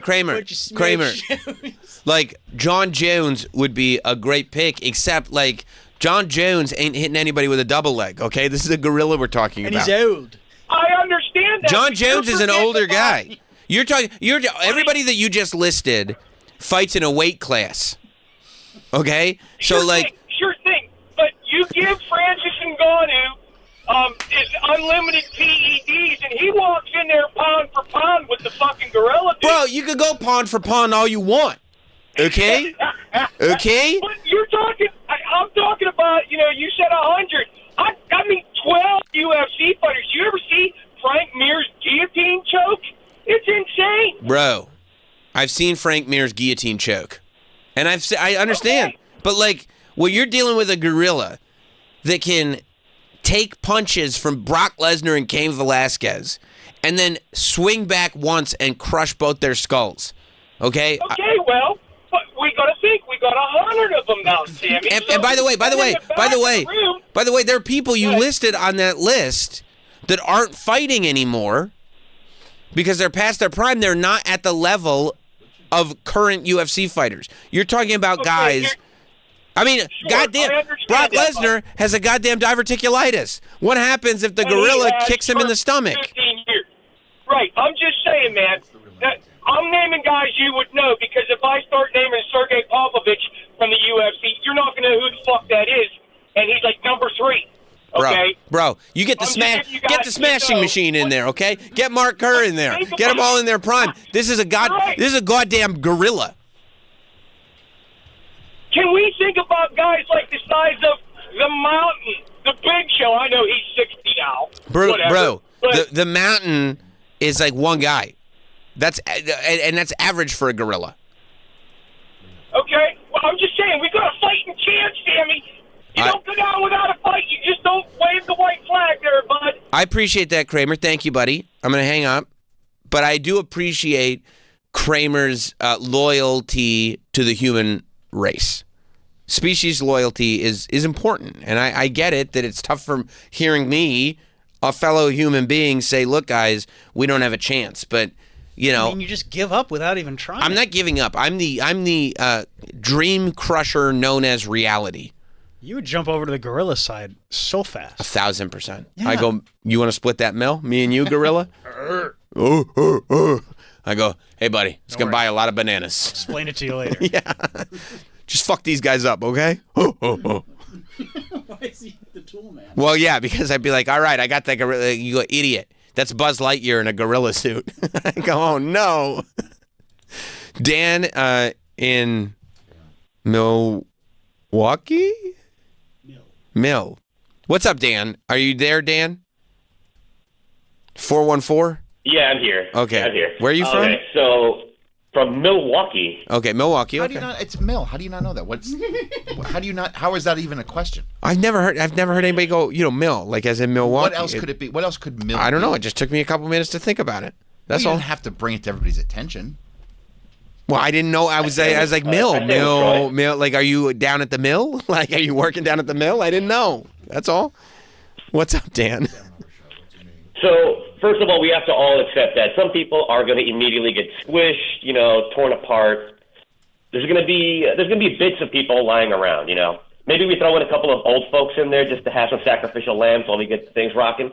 But build the fatigue. I've seen I've seen animals at the zoo eat, and the way they rip shit apart, it's insane how much pressure they can do it with, and it's very effortless from them. And bro, so what I'm saying is, that's at the zoo. That's when they're all hanging out. They're on tranquilizers.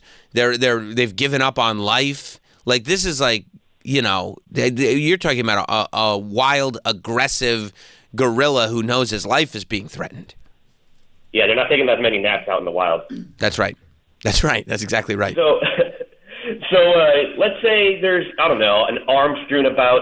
There might be a bit of bone sticking out. Pick that up. Now you got yourself a sharp end. Now you got a weapon. Okay, that's actually a pretty smart thing. You walk in with no tools, but since we're human beings, we know how to create tools. If you can rip a femur out that's already severed. Wouldn't gorilla do the same thing? No, gorillas don't know what they're Gorillas doing. going to pick up dead people. Gorillas will pick up live people and throw them at people. Yeah.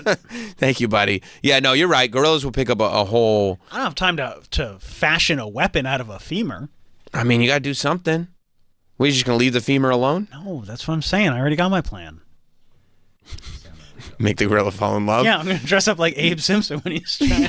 Trev's going to show up with lipstick and a sundress on.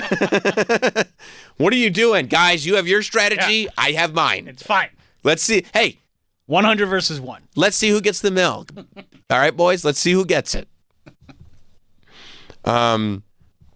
Let's go to Danny in Texas. What's up, Danny? Hey, what's up, guys? Hey, man. I don't want to sound like an asshole, but fuck that gorilla.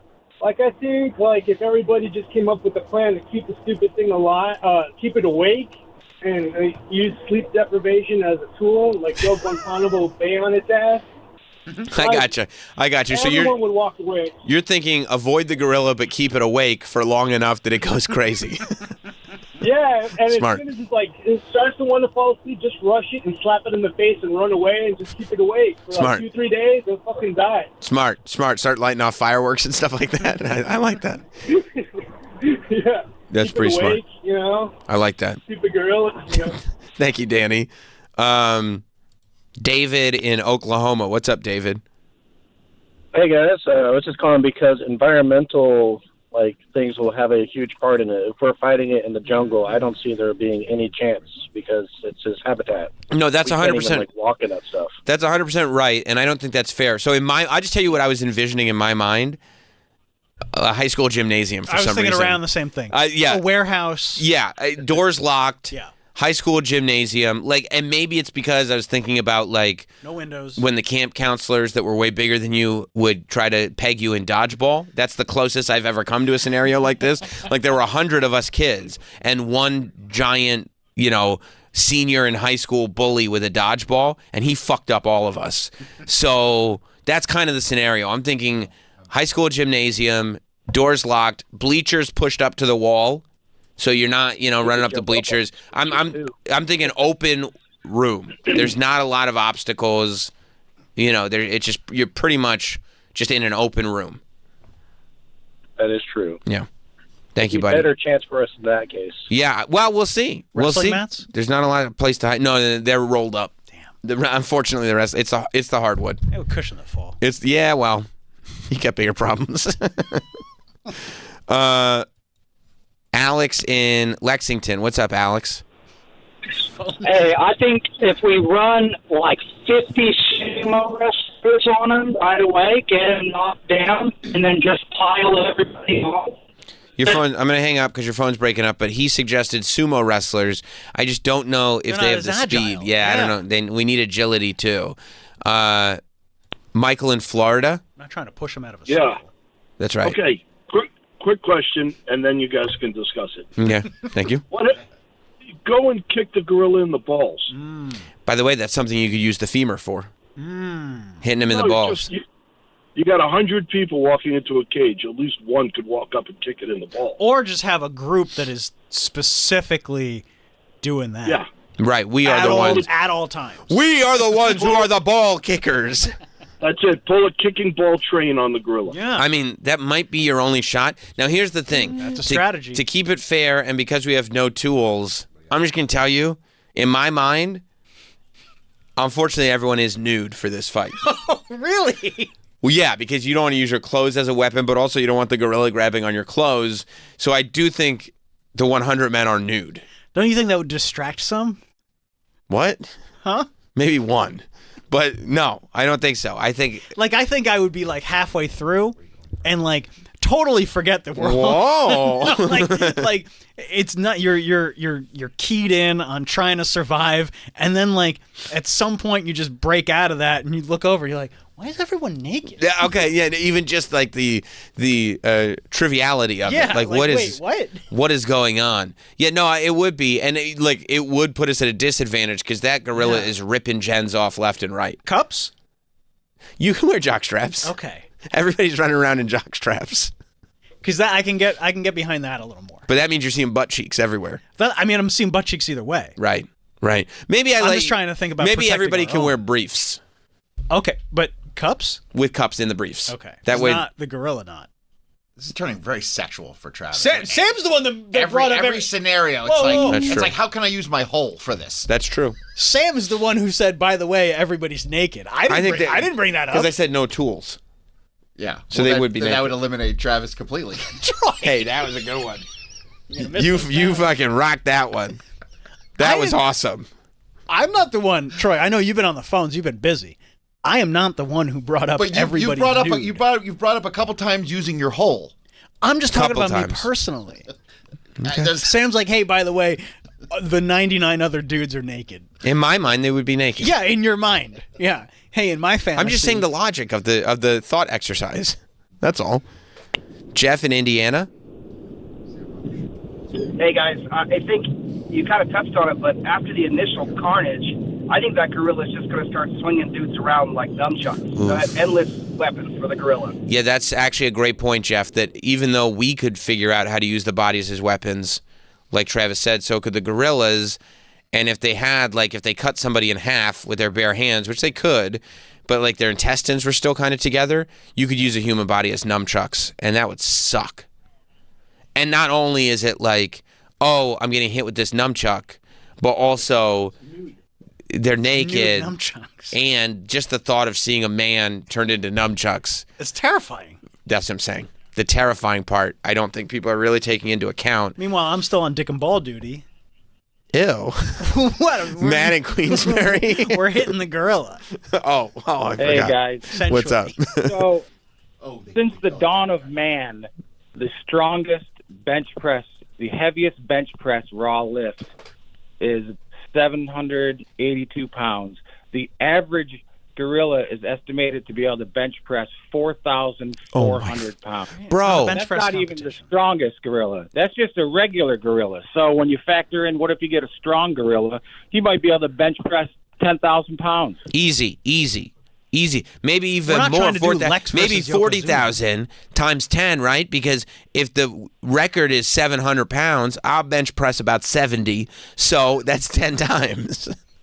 Well, exactly. Actually, the average male 20 to 29 bench press is 160. So the record is 5 times that. So we're looking at maybe 20,000 pound bench press for the strongest gorilla. How great would it be to see Travis bench press 160 and just everything tears all at Why once? are you making it about me? This is not a just every muscle in your body just gets torn off the bone. Thank you, Matt. But this isn't a bench press competition. We're not trying to bench press the gorilla. It's pure strength. You're talking about 4,000 pounds average. Just grab a gorilla, 4,000 pound bench. That's nuts. All right, so then one of the guys is Lex Luger. Lex Luger slammed Yokozuna USS Intrepid after a helicopter ride. So that's right. pretty massive. So I would make Lex Luger from that era one of my And he's got 100. steel forearm, too. Don't forget. He's got the knockout power and the steel forearm. Luke in Kentucky. Hey, Sam. How's it going? Good. Hey, a few years ago, I went to Rwanda, and we got to hike up a mountain and see mountain gorillas. Wow. And the small ones were fucking terrifying. Our guides were like, don't make eye contact with them or they will kill you. Oh, shit. And probably some of us. Like, you were a prison bitch the second you got around the monkeys or the gorillas, because, if they looked your way, you head down immediately. And they were just small. It's terrifying. And that was the small ones. And, a big male was making noise, I guess, grunting at it, and it shook your insides. But see, exactly. It shook your insides because you're a human being that has emotions, that reacts to stuff like that. And it was like if you were at a concert and somebody was hitting a bass drum or something. It was so loud. Shake through your body. Yeah. Wow. Thank you, Luke. And it's also that's nuts. And it's also the fact that as humans we bow our heads to the gorillas. It really tells you that, like I said, we're only the species that we are because we figured out how to make buildings. That's it. The ones in Animal Kingdom look very friendly. Well, they're getting hit with tranquilizer darts every 30 seconds. No, not on the Kilimanjaro Safari. You like the robot ones. You like the Animal Cruise. Jungle Cruise? Yeah. Animal Cruise. Whatever it is. Oh, watch out. I'm like, why would you have a robot safari when you have a real safari at the other park? Different parks. Some people only have time to go to Magic Kingdom. I know, but it's I heard there was a real safari at Disney. It gets the other park. This has just robots from 1984. Cool, I guess. Devin in Jacksonville. Yeet. Yeet. Hey, listen, man, I think we got a real-life example that we can draw a hypothesis off of. Okay. Have you ever seen Eddie Hall fight two UFC fighters at the same time? No, but I'd love to. I don't even know who this Eddie Hall is. You got to check that out on YouTube. Who's Eddie Hall? Eddie Hall is currently one of the world's strongest men. Oh, and so he fights two MMA guys. So the idea is that these are two, like we said, UFC guys. There's 2-on-1. Eddie Hall is world's strongest man. He's not, he's not practiced in fighting. He's like a lifter, and so it's like smaller MMA fighters. But look at the size of him. This is thank you, Devin. This is as close. That's the kind of guys you need. As we're gonna get the big guys. Yeah. Eddie Hall.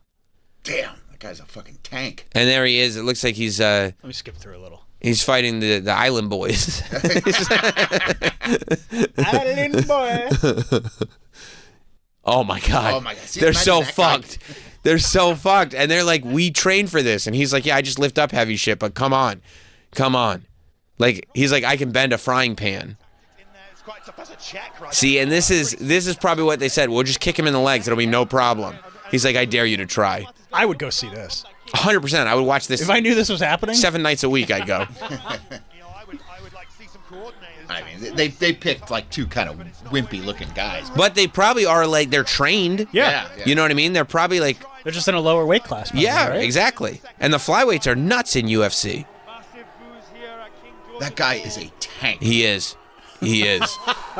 And all they're doing, and you're watching these guys, the reason the crowd is booing is because all these trained fighters can do is just try to run away from this monster.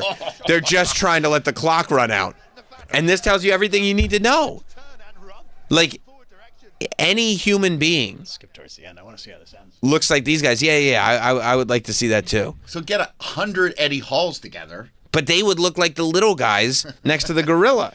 But if they all just charge. Oh, they tried. The little guys charged him, and what did he do? He clobbered both of them. They're like, okay, we got to end this. One guy ran away so fast. Okay, they're going for the leg. Oh, there he goes. They charged him. Oh, he powerbombed him. Oh my God, he powerbombed him for real, bro. Fuck. Did you see what happened? They charged him. They're like, let's each go for a limb. They each go for a leg, and this monster doesn't break a sweat. He just clobbers. He picks one of them up, power bombs him for real, and the other one, he just starts clobbering the back of his head. Imagine catching a hammer from that guy. Bro, look it up. Eddie Hall versus the Nafati brothers, full fight, and tell me human beings have a chance against a gorilla. This may have changed my entire mind. Oh, yeah. Tell me your plan now. Look at this guy. Tell me your plan. Hot dog, you go up there and you try to, I'm going to go for the gorilla's eyes. Oh, really? You're going to get up there, huh? He'll bite your fucking hand off and then eat the rest of your body. I mean, they went for it once. And he was like, that's all I needed. Finally, thank you. And then he grabbed the mic and he said, I'm not surprised, motherfucker. Let's go to Todd in Pennsylvania. Oh, my God. All right, I got you guys for you. Okay. Inmates, prison inmates, death row. They got nothing to lose, and if they survive the fight, and if they win, they get set free. Well, I'd like to know... I'm not putting my money on Charles Manson. Well, I would like to find out where that pay-per-view is being aired because I will purchase it. I want to see. I'll watch. It sounds like a B movie. Like it sounds like a 1970s like B movie. That is a great concept for a movie. 100 inmates are promised their freedom, and all they have to do is survive a fight with a gorilla. I'm Mr. Beast. We're one step away from that with reality TV these days. I mean, come on. You're 100% right. And by the way, Travis, like you joke, Mr. Beast tweeted out, I'm looking for 100 guys. Yeah. Like, if Mr. Beast could figure out how to legally do this. Like, I'm sure he tweeted that out, like, jokingly. Like, hey, this is going viral. I'm looking for 100 guys. But, like, you can just do it. I mean, it 100%. He tweeted that out like that Nelly lyric. I'm just kidding. Unless you want to do it. Unless you want to do it. How come they're not, like, this should be on every day? I would never stop watching. No. Like, little guys who are good at fighting versus big guys who aren't that good at fighting. Sorry, honey, I know you want to watch White Lotus. Who cares? There's a better show on. There's these two guys that are good at fighting, but they're small. And there's a very strong man who can bend frying pans. They're going to fight. This is incredible. Rich in New Jersey? Yo, what's up, Sam? What's up, bro? So, humans would win 100%, and it's real easy.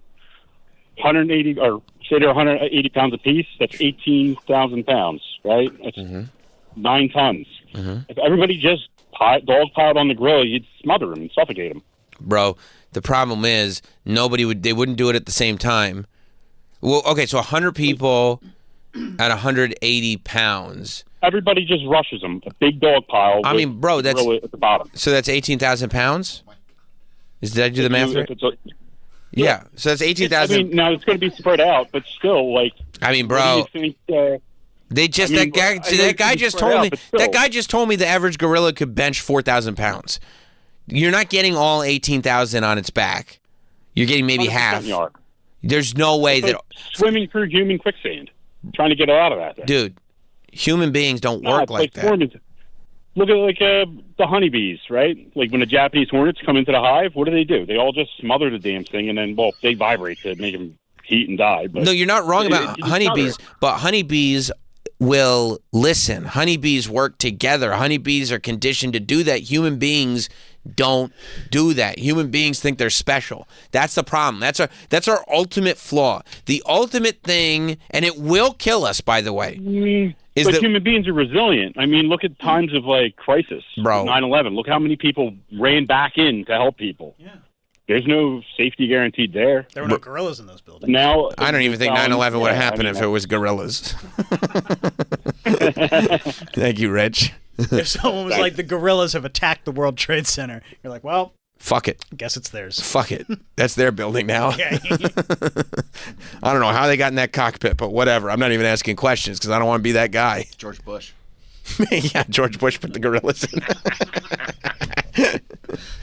I don't know. It was an inside job, and I'm not 100% sure why he did it, but I'm not asking questions. Aaron in Texas? Yeah, what's happening, Sam? What's up, bro?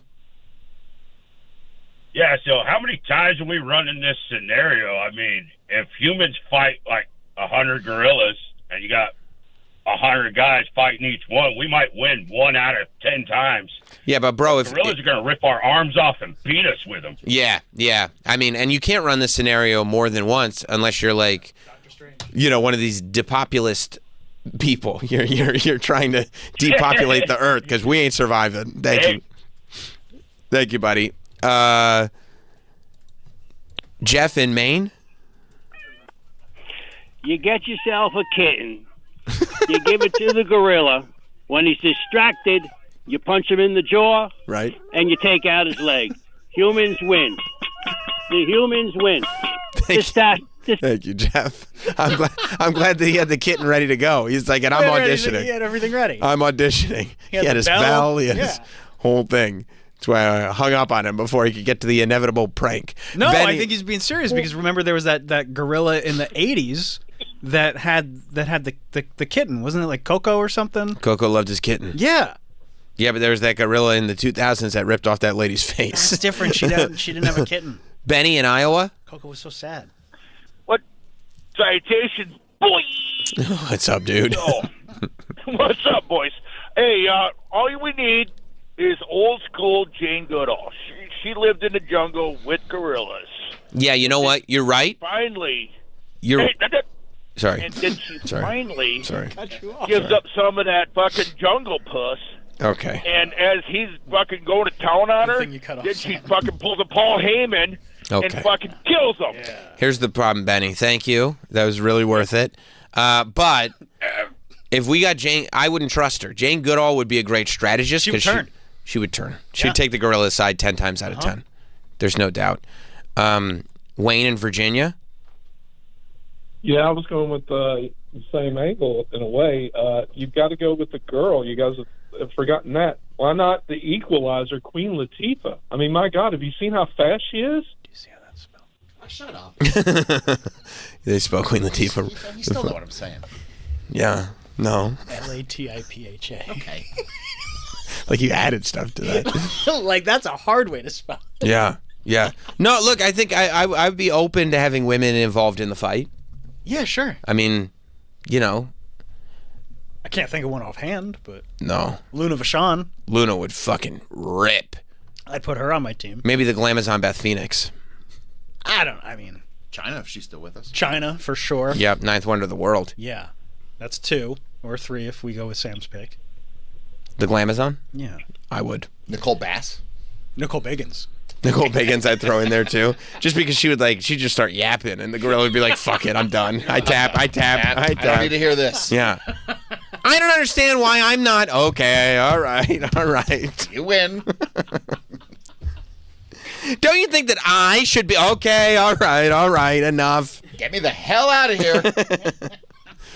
Carlo in Austin.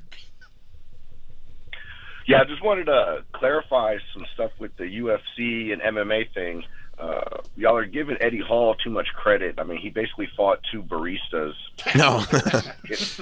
I don't know. I thought they were trained MMA guys. It looks amazing. Yeah, he does a great job with them. One guy did a backflip, so that's pretty impressive. But I'll tell you right now, he'll fuck up some baristas. But y'all keep referring to MMA as a whole as the UFC, but UFC is just an organization. No, I don't think so. Yeah, no, I know. Okay. I work for. Hey, bro. Right. Hey, bro. Hey, bro. I collect a check from their parent company.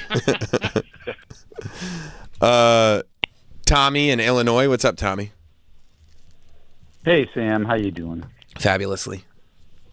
Hey, how old's your oldest boy? 8. So let's switch that around. Do you think if him and 99 of his friends attacked you, how do you think you'd do? Well, this is a classic, by the way. Classic situation. Is it? You think about this one a lot? Yeah.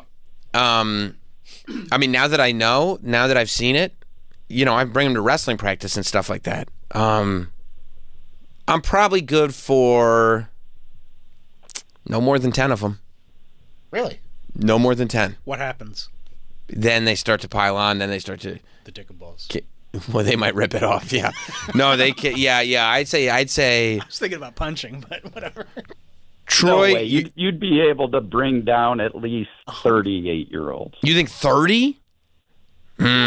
Thank you, Tommy. I would give myself 12, maybe. All right, let me talk to McClure. Maybe we can get this done. I would give Travis, two of them. They're taking Travis out, snapping those little twig legs on him.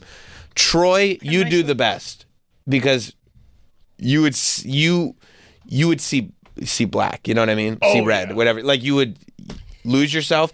I think you could take out like literally 40 to 58-year-olds.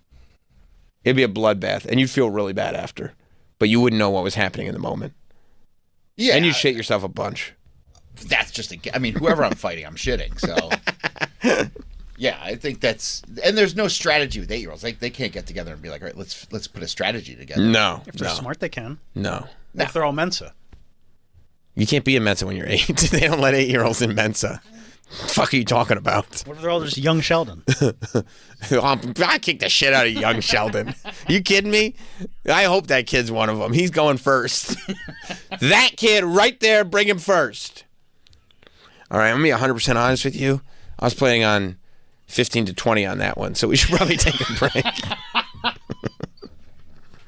What can I tell you? I think we figured it out, though. Gorillas win. Easily. After seeing, what's his name, Eddie Hall? Eddie Hall. After seeing that video, even if those are just baristas. Could have been Scott Hall. There you go. That's right. I can't see it working out for the humans. No, It's and not. I was on their side. It's not happening. Nope. At no point. Eric in Kentucky?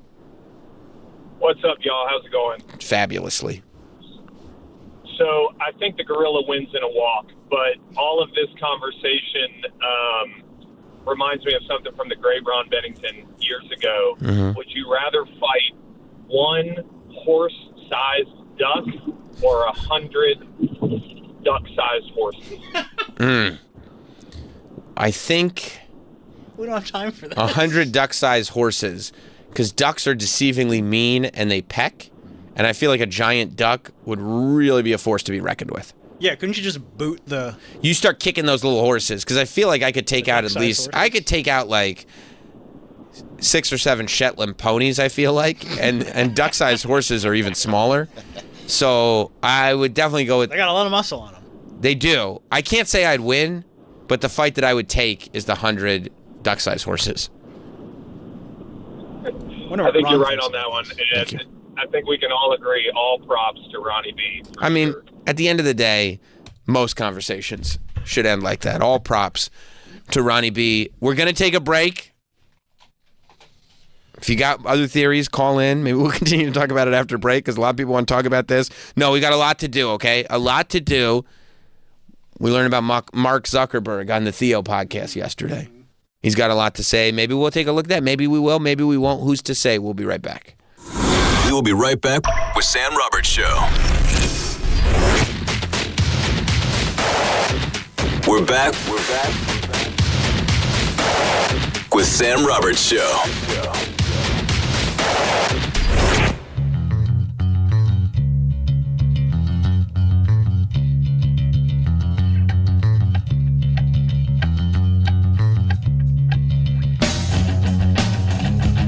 Welcome back. Good call, Pat. I didn't have my mic on, so I gave you some props. Good call. Fugazi. Sam Roberts Show.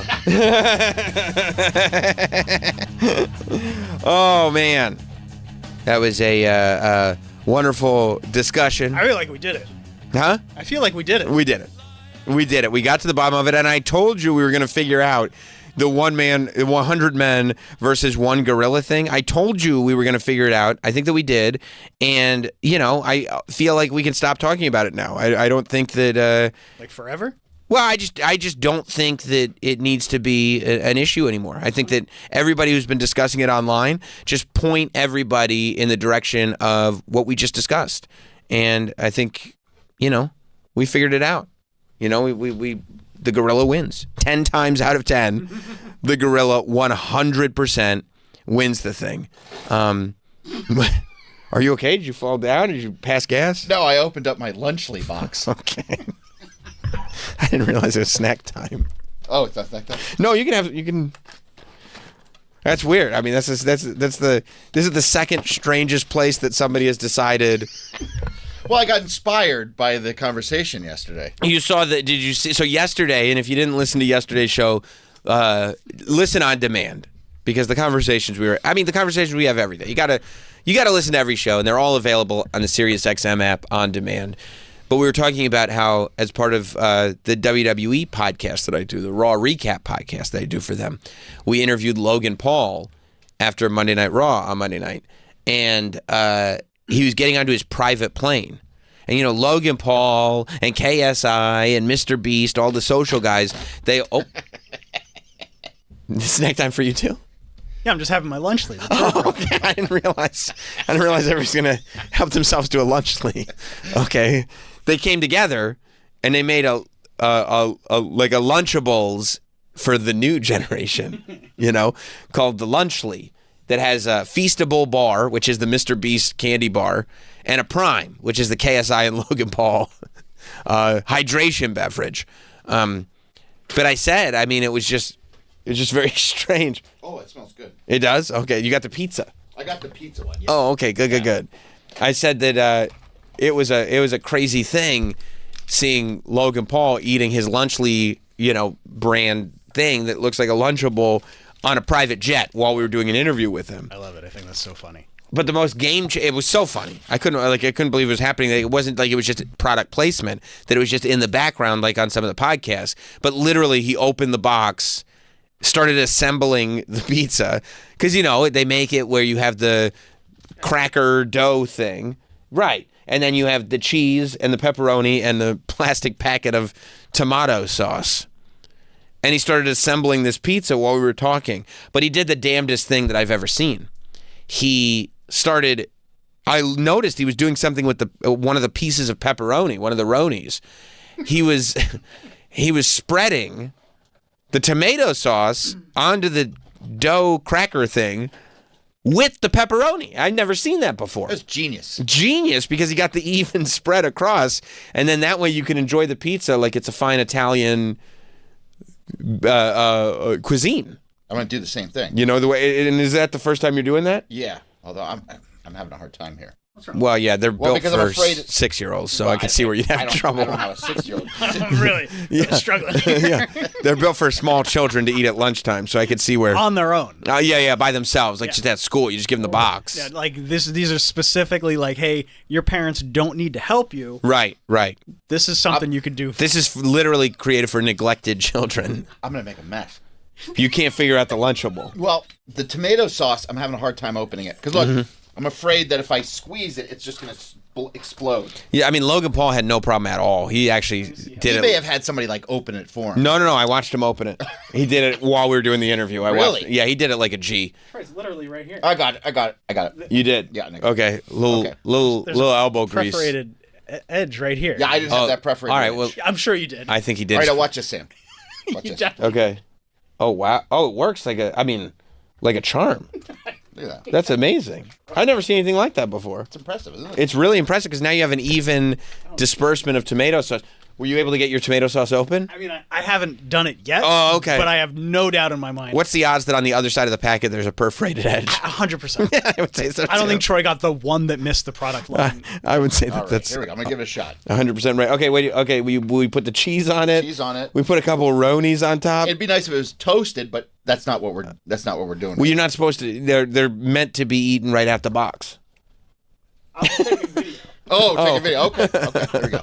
All right, here we go. Let's see how it is. How it's. Wow, that's good. It is good. Yeah. Because you're used to like New York pizza. This is up there with New York pizza. Oh, that's great. That's great. That's great. That's good. That's the first time you've had that. You'd probably say like Original Ray's and then Lunchly. Sabaros. the finest New York pizza. Yeah, sure. Yeah, it's actually pretty good. If I was a kid, I'd be stoked at lunch. Right. I'll tell you what, you get a good amount of pepperonis for the amount of pizzas that you're making. How many Ronies you got in a I feel like you're getting like 9 Ronies and 3 pizzas. So that's like 3 Ronies 3 per. pizza. Yeah, 1, 2, 3. I was noticing 8 Ronies. 4, 5, 6. I was noticing that you 9, put dude. 9. Oh. I was noticing they put a healthy amount of Roni on your pie.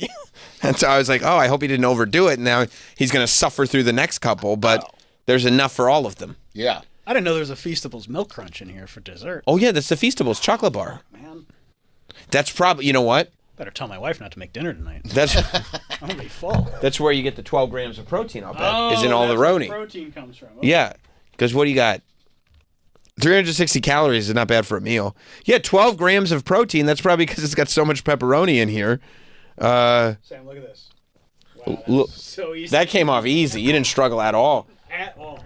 Troy, you ever seen anything as impressive as Travis opening a packet of tomato sauce? His was different than mine. Oh, I'm sure that that's the case. You forgot napkins. He really is. He's housing it like he's a little kid. He forgot to. Mom, I don't need napkins. Now I take the roni and I. What is that like? Spreading it on with the pepperoni. It feels like I've learned to have a third extremity. I just love that, like, you guys have figured out. I didn't know this was going to happen. That you guys figured out that life hack that was introduced to you by me, that was introduced to me by Logan Paul, and now you guys go, well, then I got to get a Lunchable for tomorrow. Lunchly. Sorry. It's not a sponsored segment. We got to get a Lunchly for you. You guys said, I know this. Whoa. What? You do Roni's second? That's wild what Travis just did. What's he doing? He did tomato sauce spread with the Roni. Yeah. Then put the Roni on, then put the cheese on. Wow. That's crazy. Okay, That's very European of you. I'm a wild card. That's very European. You know, they used to, he's having a bite of, don't lose it. It's raw mozzarella. Is it good? Yeah. You're enjoying that? It's surprisingly pretty good. You like that? Yeah, I do. Wow, look at you guys. Can I tell you something? Yes. No joke. Go ahead. The sauce is really good. Yeah, Wow. Look at you guys shilling for the influencers. Yeah, and they didn't even pay for this. No, they did not. No, they did not. Just telling you this is a good product. I mean, you purchased the product yourself. I didn't even know that you were going to do that, to tell you the truth. Well, I saw it on the Raw recap. And you were like, I'm gotta get this. I guess product placement works. It certainly does. You like that? Oh, you housed that thing. That's gone. I'm eating all three, baby. You are. This is my last one. Oh, yeah. Whoa. Down the hole. You've had three already? Wait, you finished it? I started before you, bro. Can I tell you something? My wife got a bag of gummies from Trader Joe's, the Scandinavian swimmers or whatever they're Love called. the Scandinavian swimmers. And all I can think about, every time I grab the bag, right, and I take 2 or 3 and then put the bag away, every single time, every time, I giggle to myself because I just think of Troy going like this, hold back. Every time I think of Danielle's last day, and like Troy, if you had some Scandinavian swimmers in the house like I do, how much would you eat? The whole bag. I can't control any of those Trader Joe's. Whole bag? I can't control myself. Everything that they sell is a single serving. Well, no matter how big it is, it's a single serving. They make it like the size where like, dude, I get it. It's like it could be a single serving. Like not the Scandinavian swimmers. It's a big bag. Like it might as well be. I don't know about that. This was good. Let's try the drink. Prime? You never had Prime before? I've never had Prime. What flavor is it? Cherry freeze. Oh, that's good. Shake it up. It's coconut water. Cherry freeze is actually the good flavor. Okay. Oh, it's not like bad for you? What, Prime? Yeah. No, the energy drink is what they were having a problem with. Oh, this is the hydration. That's the hydration. Kids were slamming the energy drink and just going fucking crazy because there's so much caffeine in it. It's good. It is, right? Yeah. Yeah. I don't know, it's not bad. No. Only 5 calories, too. Right. All right. Do you mind if I taste this? Give you my opinion on it? Oh, my God. Now he wants to do a Feastables. He's really getting in with the influencers. That's a Mr. Beast chocolate bar that you're eating right there, Troy. Well, you could thank your friend Logan Paul. Okay, I will. I will thank him. Next time you see him, be like, hey. I will. I'd be like, you got the 40 pluses eating your food now. I show my daughter what I'm eating today. Oh, she's going to think you're the shit. She's going to be like, I knew my dad was cool. I just didn't know how cool he was. See, and then I got you some lunchies to take home to your kids. Are you surprised that I was like, no, I'm not going to eat them. I'm going to give them to my kids? I was like, no, that's a solid thing to do. That's what's up. Because you come home with that. They're going to think I'm the man. And your kids are going to be like, oh, Dad's the man. Yeah, they're going to think I'm pretty great. The chocolate bar's fine. It just tastes like a chocolate bar. But Mr. Beast. Yeah. Yeah. Okay. I'm a fan. And this was cheap. How much was it? For this whole box? Right. It was under $5. Whoa! For a whole meal. Let me ask you this. In a pinch, would you grab one of those for lunch and it's not even a bit? Not even ironically, yeah. You just be like, oh, we're right by Target. Let me grab a Lunchly. Yeah, let me pop in real quick, see if they have something. And your fiance's like, what? And you're like, no, I'll grab one for you too. We can eat lunch. She came with me to get this. She's like, why are you doing this? I would have had the same question. She's like, there's a pizza place right here. Right. And you're like, it's for the show. I'm like, it's for the show. I'll let you know how it is. She's like, I'm going to imagine not good. Right. But she's wrong. And was she thinking like, oh, I get it now because there's so much entertainment value in you eating a Lunchable. It was like a Lunchly review. Right. The lunch. Oh, I forgot. You do have dreams of being review bra. I like review bra. Can I tell you another thing? Yeah. Go ahead. Since we're talking about it. Yeah. What do you got, Travis? Plenty of sauce. They are not skimpy on the sauce. They are not skimpy on the sauce. Can I be honest as well? Mm-hmm. Please do. A little skimpy on the cheese. I was just going to say I had to think about my cheese distribution because I wanted to have enough for the last piece. And that's why you heavied on the Roni. That's why I heavied on the Roni. Oh, and now you're going cheese now I'm first. going cheese first. So, I don't like I really don't like. Only topping I will eat on a pizza is buffalo chicken. Like I like a buffalo slice. But you don't do Roni? Never pepperoni, no sausage, no nothing. No nothing. Man, Roni's good, bro. No, I know. People love it. People tell me all the time. Ground beef is good. People love ground beef. Yeah, you're not a beef guy. No, I don't eat any of it. So weird. I forgot he had a lunch lead. What? That was the prime. Yeah. Oh. It's not a carbonated beverage.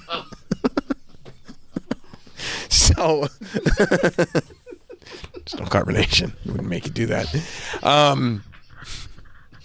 But in England, they're crazy, these British people. And they try to be like Americans, but they get it kind of ass backwards. So when I was growing up there, we would get like Pizza Hut delivery. Mm-hmm. They would make pizza with the pepperoni under the cheese. Mm-hmm. That's good. It's insane. No, it's not. Because we get a half cheese, half pepperoni. Oh, and you don't know what's what. I'm playing Russian roulette every time.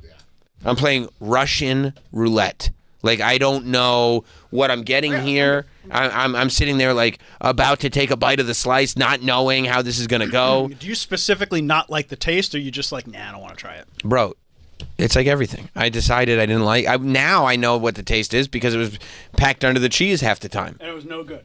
It was no good, but I already decided it was no good. Your kids like pepperoni, right? My son does. He You eats like everything. bacon? Bacon rules. I mean, it's, same family, kind of. I mean, salty meat. Salty meat. I mean, you're all jacked up from a Lunchable, so. I mean, I got a Lunchly. I got to tell you, it was good. Wait, is that your first prime? Yep. It's good, right? Oh, that is good. Which one you got, buddy? Cherry freeze. Oh, yeah, same. Mm-hmm. Same, yeah. No, No, that's good. My kids like prime, so I'll knock back a few. Is this good for the heart? Great for the heart. Okay, good. So I just went to the cardiologist. What'd he say? We can't find it? Cut back on sodium. Did he say that? Yeah. Well, I mean, it's not the best news. I don't know why. I love that, like, I got to cut back on sodium. Let me check the prime and not the Lunchable pizza that I just ate. Well, okay, I mean, it's not bad. It's Sodium's not even on this. So. Well, you have 710 milligrams of sodium in the whole box. Okay. Which is 31% of daily value. All right, fine. So I just won't eat the rest of the day. I had 3 pies. Yeah, no big deal. But also, I'll start tomorrow. Yeah. That's smart. Yeah. There's always tomorrow. Yeah. And the doctor goes, you should really start today. I guess tomorrow would be okay. Say no more. I got it. We'll get the blood pressure down. I got it. Right. This is good. This is like a Nestle Crunch. Did he have to use one of those, like, No. Grinch machines where they're trying to find this tiny little black heart of yours in your chest? I don't know. I mean, it's the damnedest thing. We've never seen a heart this small on a human being. How are you even emoting? You went, doctor, Mr. Cardiologist, are you literally telling me that emotions come from the heart? That's wild. Oh, okay. Yeah, that's wild. Yeah. So What you a guys great are lunch. you guys are both pleasantly surprised. Mm-hmm. Pleasantly surprised. Wow. I'm full. Wow, good for you guys. Good for you guys. I saw Thank you, Paul. yes, big ups. I saw that Netflix put out the trailer. It's not the rise and fall of Brett Favre. It's just the fall.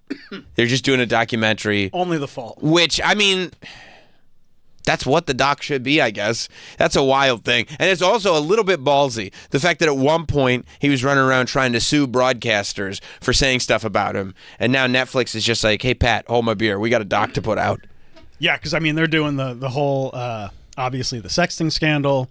And then also the charity thing, stealing money from charity. Yeah, allegedly. Allegedly. Yeah, I mean, it really is amazing with Brett Favre because he really was. He was America's sweetheart for a period of time.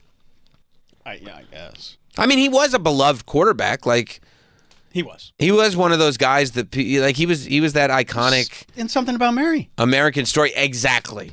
It was like, who can we get that nobody could resist? Who could we get that's the most likable, beloved, handsome guy? You're right about that. Brett Favre. Like in the 90s, he was the guy. I mean, even more so than Tom Brady at his prime. Because Tom Brady at his prime, number one, he had that weird winner's mentality where it was all he was. But also, I don't think Brett Favre wasn't as good as Tom Brady. And so I don't think he had the greatness prejudice that Tom Brady gets and got then. And Tom Brady got greatness prejudice while he was playing. So I think Brett Favre was just good enough that he was amazing, but people still liked him. I think you're right. And then he started doing all kinds of wild shit. Who? Brett Favre. You mean like Something About Mary? Allegedly. No, he was in it. He was in it. No, Travis, trust me. Sue me. Allegedly, he was in Something About Mary. He'll do it. Come at me. He'll do it. He will. So allegedly, he was in Something About Mary. And he was allegedly quarterback for Green Bay Packers. Allegedly. So good. Jerry Freeze? Yeah.